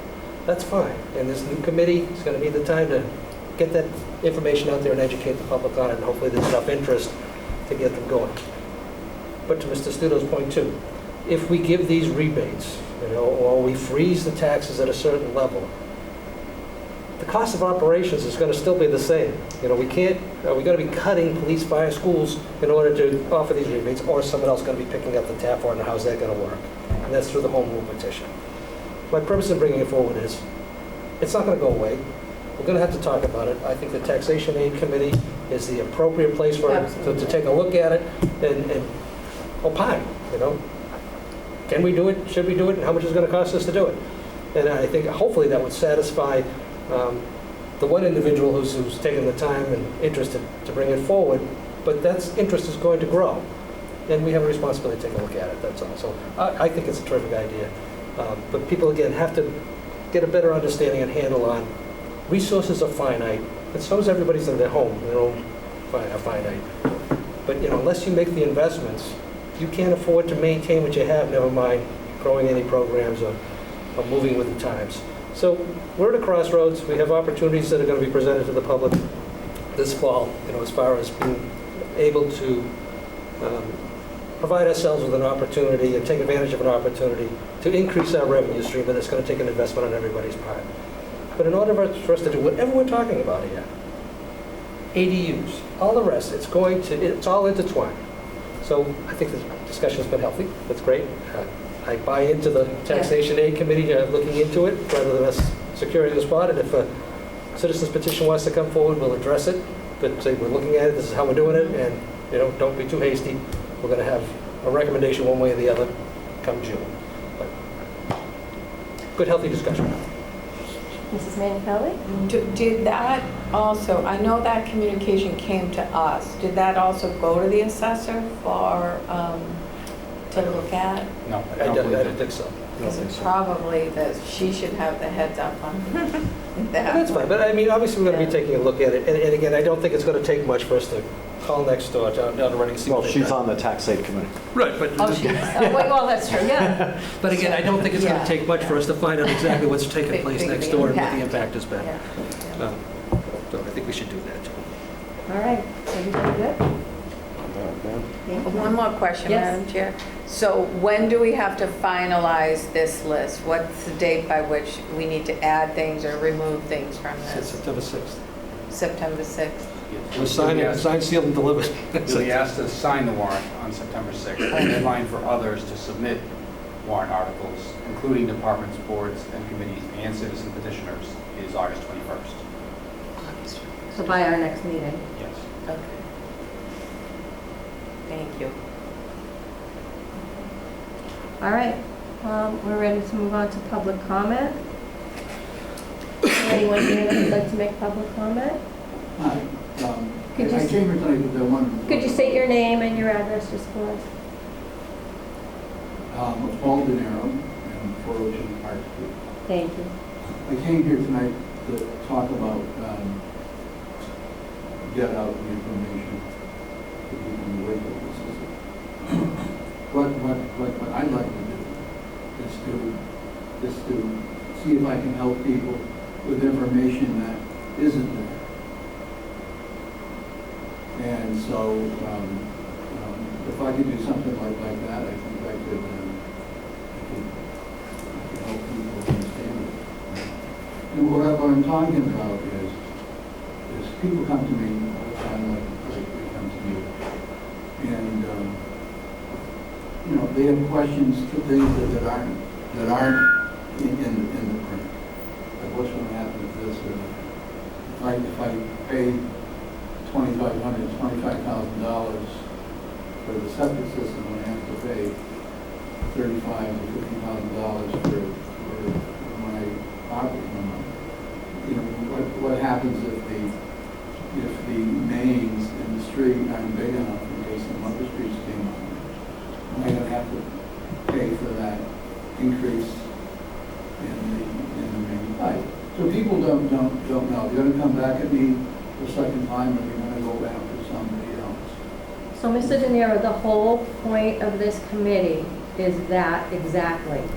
This committee, which you could fill out a community activity form if you wanted to be part of it, so that the exact information will be discussed and the exact information will get out to the public, so that everybody has the actual facts. That's the whole purpose of this committee. I'd be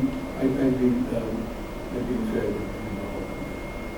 So you would have to fill out a form, and at the town administrator's office, and that would come before us to vote on. But that is really the purpose of this, so that there is no more misinformation, because that's been a big problem. And even myself, I don't know. Correct. So if you get the information and the truth, then you can pass the information and the truth on to people. So thank you for your interest. Anything else? No. Okay, thank you. Anybody else in the room? Anyone else on Zoom for public comment? That hand is just, Yeah, it's a cursor. Oh, that's a cursor. I'm not seeing any hands or comments Okay, asking this to be recognized. all right. We can move on to the review of the town administrator's performance evaluation. The vice chair and I met with the town administrator and went over his review. I don't think it's a surprise to anybody that he was outstanding. I think you have a presentation? A few slides to Okay. mirror maybe a consolidated version of what we looked at in the past. Did you prepare the slideshow? At the direction of the chair. I was going to say, this is bragging. About your This is I also bragging. did the scoring too. He did the scoring too. Here's bragging rights. I did the You know, scoring. you- Bragging rights. That's pretty funny. I can't wait till we mark you down and see what you do. Oh, Lord. Oh. Go ahead, go ahead. Well, it was either handouts or a slide. Yeah, right. No, this is good. This is great. No, this is great. So, the summary with relationship with the board, out of 50, he received a 48.25. Fiscal management, he received 38.05 out of 40. Community public relations, 38.7 out of 40. Personnel administration, 47.2 out of 50. Professional skills and abilities, 48.7 out of 50.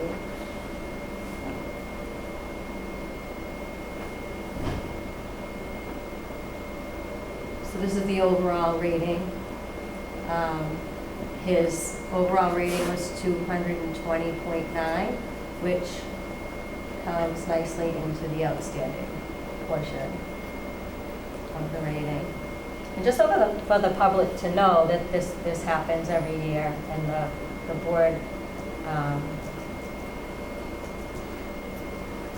each member rates, but it's, why have I lost my words? Well, it's collated into, But nobody knows who it is. What is my word? oh, it's anonymous. It's anonymous. I was thinking unanimous, and I knew it wasn't right. It's anonymous. So But it was also unanimous. it was also unanimous, which is probably why that was stuck in my head. So it's anonymous, we each rate it, and it goes to the HR director, who deciphers it and puts it back out to us. Speaks for itself.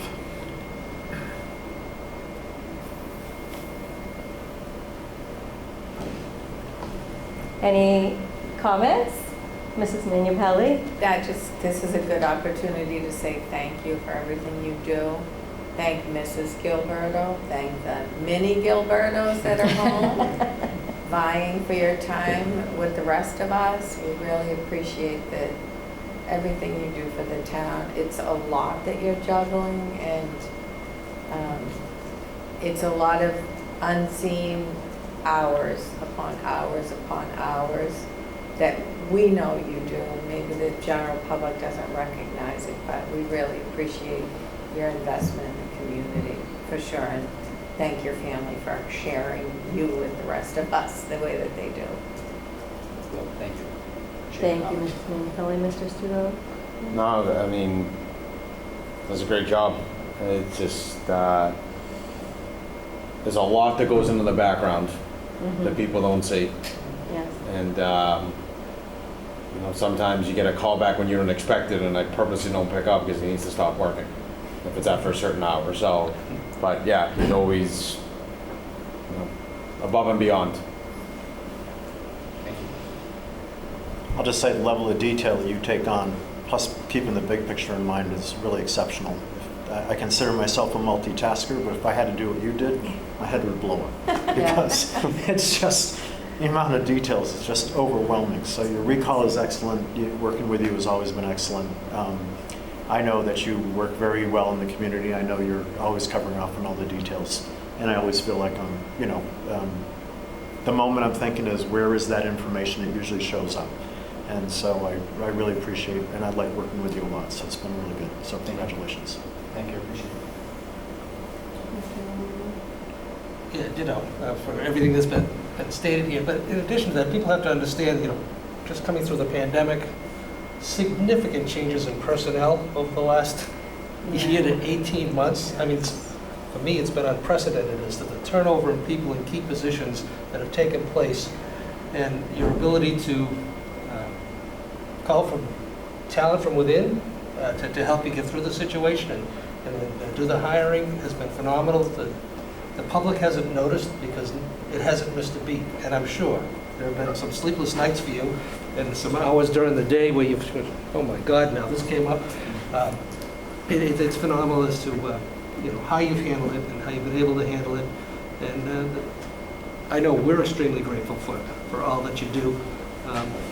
And to me, I think you still need some additional resources to assist you, and I think you shouldn't be shy about asking for it. And I know revenue is tight, but you know, you're running an $80 million business here, so it's a lot of work. And again, to echo Mrs. Minipelli, you know, our gratitude to your family and the sacrifices that I know they are making for your taking on this position. Thank goodness you live in town, and it's not a long commute, but every day's a long day for you.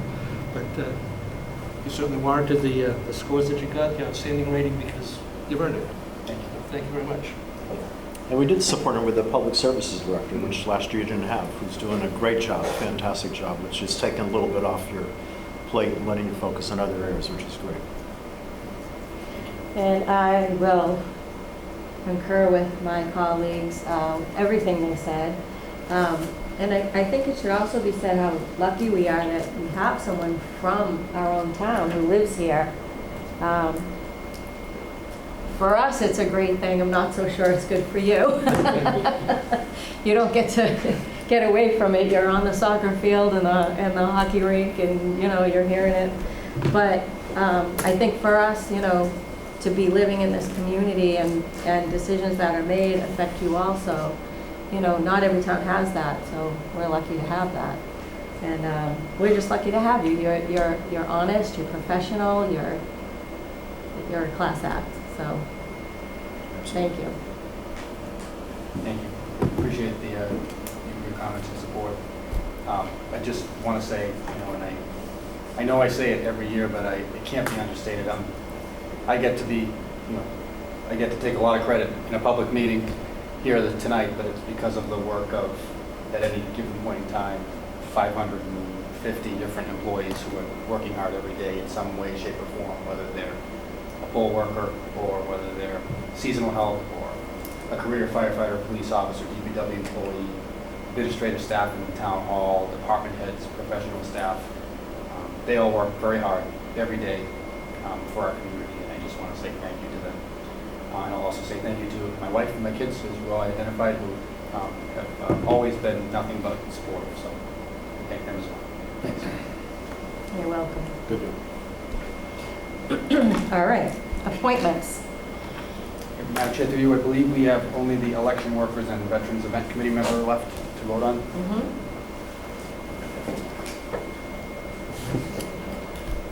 And we are joined by the town clerk virtually for the election worker appointments. She's hung in this evening, Okay. if she's still there. Oh, Sue, I see her there. Are you with us, Sue? I'm still there. Barely, but I'm there. Good evening. Good evening. So what page are we Yeah, on? Madam Chair, through you, we have a motion that's been prepared for appointments with a recommendation to appoint based on the recommendation of the Board of Registrars. So I'm on page 19. 19? I think that's the list of all the candidates. there should be a Democratic, unenrolled, and Republican, I believe, listed. Okay. So that is the page, and there's a motion at the beginning of the packet that corresponds with that page with a recommendation for, I believe it's option 2, which the board customarily exercises to go with the recommendation of the Board of Registrars as listed in that list. Madam Chair, through you to the town clerk, did I get that right, Susan? Yes, you did. Okay. The Board of Registrars met on July 26th to vote in the list that you have before you for the election season 2023 to 2024. We added 12 new applicants, which is great. So, yeah, you want all the list with the high representation as well. So. Okay, And thank this is required every year by the board to vote Yep. by August 5th. Okay. All right, thank you. So we have a motion, Mr. Wallner? Yep, Madam Chair, I move to exercise the following option for appointment of election workers for elections held between September 1, 2023 through August 31, 2024. Appoint election officers from the list submitted by the registrars as recommended by the registrars. Second. Okay, I have a motion, and I have a second by Mrs. Minipelli. Any discussion? Thank you to all the volunteers for signing up. Yes. It's a long list here. It's really nice Yeah. to see that many people still coming out. All right. All in favor? Aye. All right, thank you. Thank you. Thank you, Mrs. Thank you, Madam Town Clerk. And the Veterans Events Committee, that is actually, I am liaison to that committee, and Roberta Sanchez has come to many of the meetings. She was actually there tonight. Yes, at the Purple Heart meeting, event, and she was handing out flyers and helping however she could. So, yeah, we're past due in electing her. So, I would recommend Roberta Sanchez. Okay. And we have a motion? Yep, Madam Chair, I move to place a nomination of the following name for appointment to the Veterans Event Committee for a term to expire on December 31, 2023. Roberta Sanchez. Second. We have a tie. Who are you giving that to? Who'd you hear? It's a roll. Mr. O'Leary. All right, I have a second by Mr. O'Leary. All in favor? Oh, no, we have to do a name. So, Mr. O'Leary, Roberta Sanchez. Mr. Wallner, Roberta Sanchez. Mr. Studo, Roberta Sanchez. Mrs. Manu Pelli, Roberta Sanchez. and the chair is Roberta Sanchez. Thank you. She will be thrilled. I told her we'd be voting her in tonight, so that's a good thing we did. And we're on to approving minutes. Excuse me, Madam Chair. Yes. Wastewater project committee. Oh, my God, I stopped. I'm I sorry. believe you voted. No, we did that. You did We that. did that earlier. Yeah. We already done it? Yeah, we didn't participate. Can I sign this? I'll come see you afterwards. Did you have You can something sign else this you one. wanted to say? Could we pass over the minutes, because I noticed Oh. there's some Oh, sure. amendments that need to be Oh.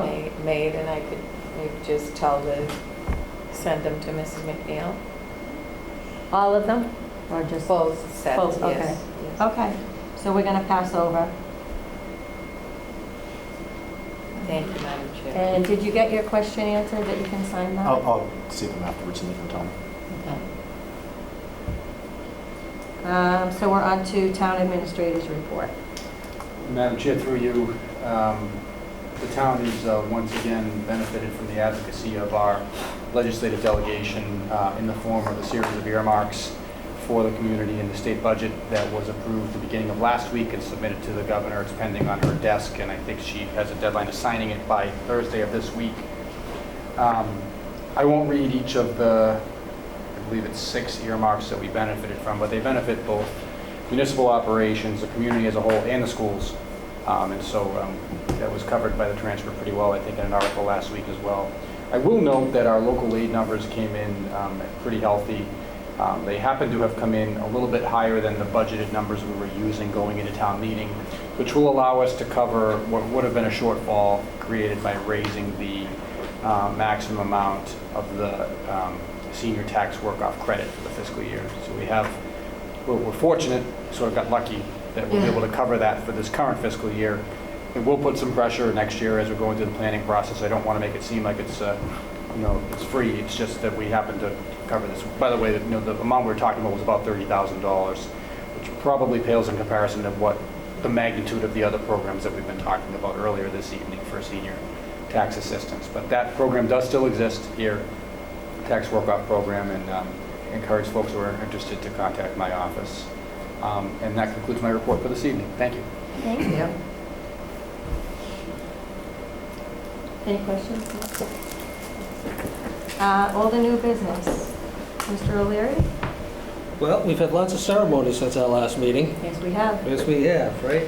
And ceremonies and celebrations. I mean, we had Chief Murphy, the transition, the change of command ceremony that was put on down at the police station. Probably much to his chagrin that he was the center of attention to things, but Chief Murphy obviously has served us well in the last 12 years as chief, and it was a nice ceremony. It was nice to see his family there, and we didn't wish him nothing but good health and a long and happy retirement, whatever he chooses to do moving forward. But that was a terrific ceremony. And then the following day we had the swearing in of Chief Zimmerman in the high school gym, which again, police department did a terrific job of pulling off that ceremony with a lot of people there, a lot of guests, and I know all of us expressed publicly and privately to the chief that he has our support and look forward to what he's going to bring to the department. And I'm sure the men and women of the department are happy that Chief Zimmerman has ascended to the role, and I think he's ready to meet the challenge. So that's great. And then the ceremony tonight, the Purple Heart ceremony, the first one, the town to celebrate, and the Sue Magner and the events committee, they did a terrific job. They got the weather to hold out for them. And, it was a great ceremony. That was a great thing. So, since our last meeting, we've had a lot of things to celebrate and publicly acknowledge employees and public officials and public servants, and again, for those that have served in the armed services and Purple Heart recipients, those that gave their lives, we were able to celebrate that too. And I think this was long overdue as far as us becoming a Purple Heart community. I'm glad it happened. The only other thing is I'd like to note the passing of Mike O'Neill. I don't know if any of you know Mike, but he was a fixture in town for a number of years. He and his wife Janet served on the school committee. But Mike passed away a couple of weeks ago, and instrumental in facilitating and building the youth soccer program here in North Reading, no less than anybody else. I mean, he really worked it hard and made it work. He also, along with his late wife Janet, had friends fighting breast cancer. Janet was a victim of breast cancer. Before she died, they formed his Friends Fighting Breast Cancer.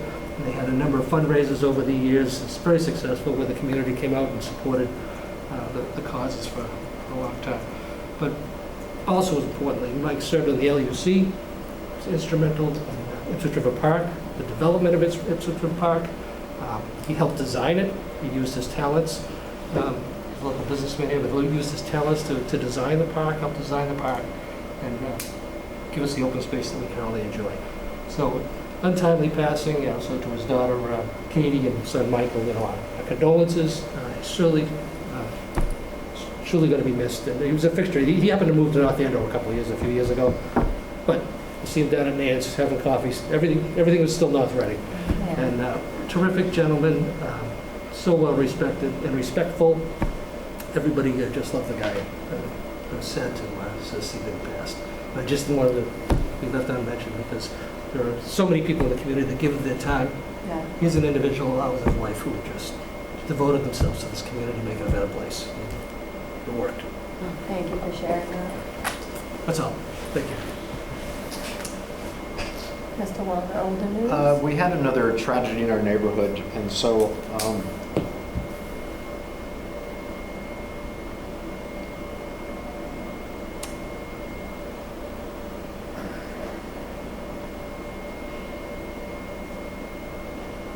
there was a GoFundMe, and they raised like over $77,000 for a very young family.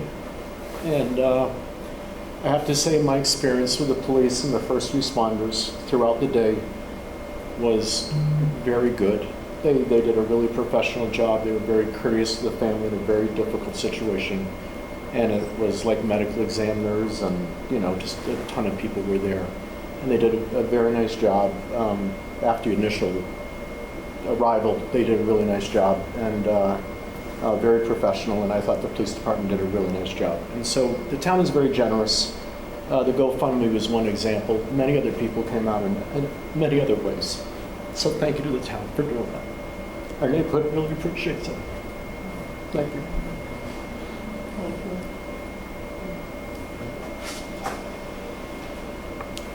Mrs. Lynn Kelly? Me?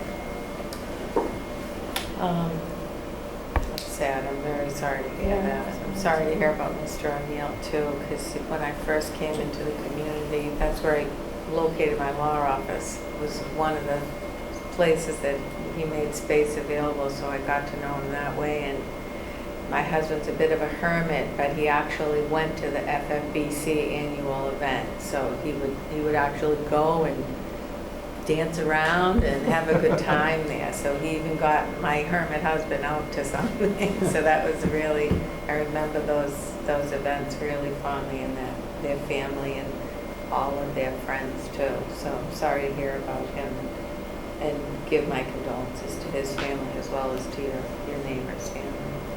And on a happier note, I also wanted to thank Allison Kane. I had a very, very happy singer in my household whose very first rock concert, he got to open for the opener.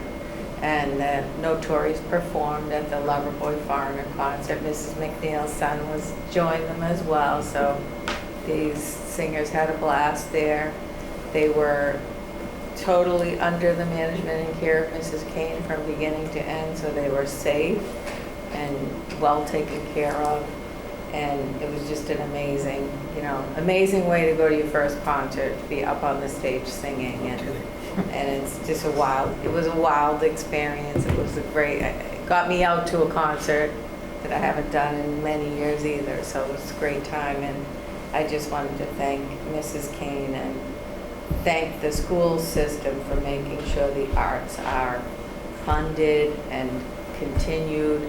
They made sure they continued throughout COVID. It really has made a difference for so many of the students that the arts program not only was running but growing this entire time. So that's it. That was a fun thing to. As a bit of trivia, my childhood friend plays in Forner, so he's a saxophone and guitar player. So Scott Gilman, who I've known for many fabulous. years, lives out in LA, and so he's been playing in Forner for a number of years. So It's that they sound exactly like the records. yeah. from, No, it's a good, 30 really good years musicians. ago. It was And there's great. only one original member Yeah, at this yeah, point, yeah. right? Yeah. Yeah, it was Anyways. great. Loverboy too. They sound just like they they sound just like the record. So it was a great time. So, Yeah. so that's it. Good stuff. That's the good stuff. Yeah, good stuff. Hey, Mr. Studo. My old business is discussed every single meeting, which is wastewater, all day, every day. So I'm not going to comment on that at this point. And no, for new business, there's nothing. But again, I will end by saying I appreciate everybody that put their name in for the wastewater committee. There's still one open, and we'll give a little bit of time with that advertisement, just because, you know, we opened up the parameters, so you know, so people can get the word out and such. So hopefully we get a few more, and that's it. All right, thank you. So, Mr. O'Leary expressed many of the things I wanted to say, and as eloquently as he usually does, so thank you for that. Chief Zimmerman actually walked over from the police station to join us at the Purple Heart ceremony. So, you know, I think that says a lot. I was impressed with that. And my condolences to both of you and to the families. And I think that we can call it a night. Okay. Do we have a motion? Madam Chair, I move to adjourn. Second. I have a motion and I have a second. All in favor? Aye. Aye.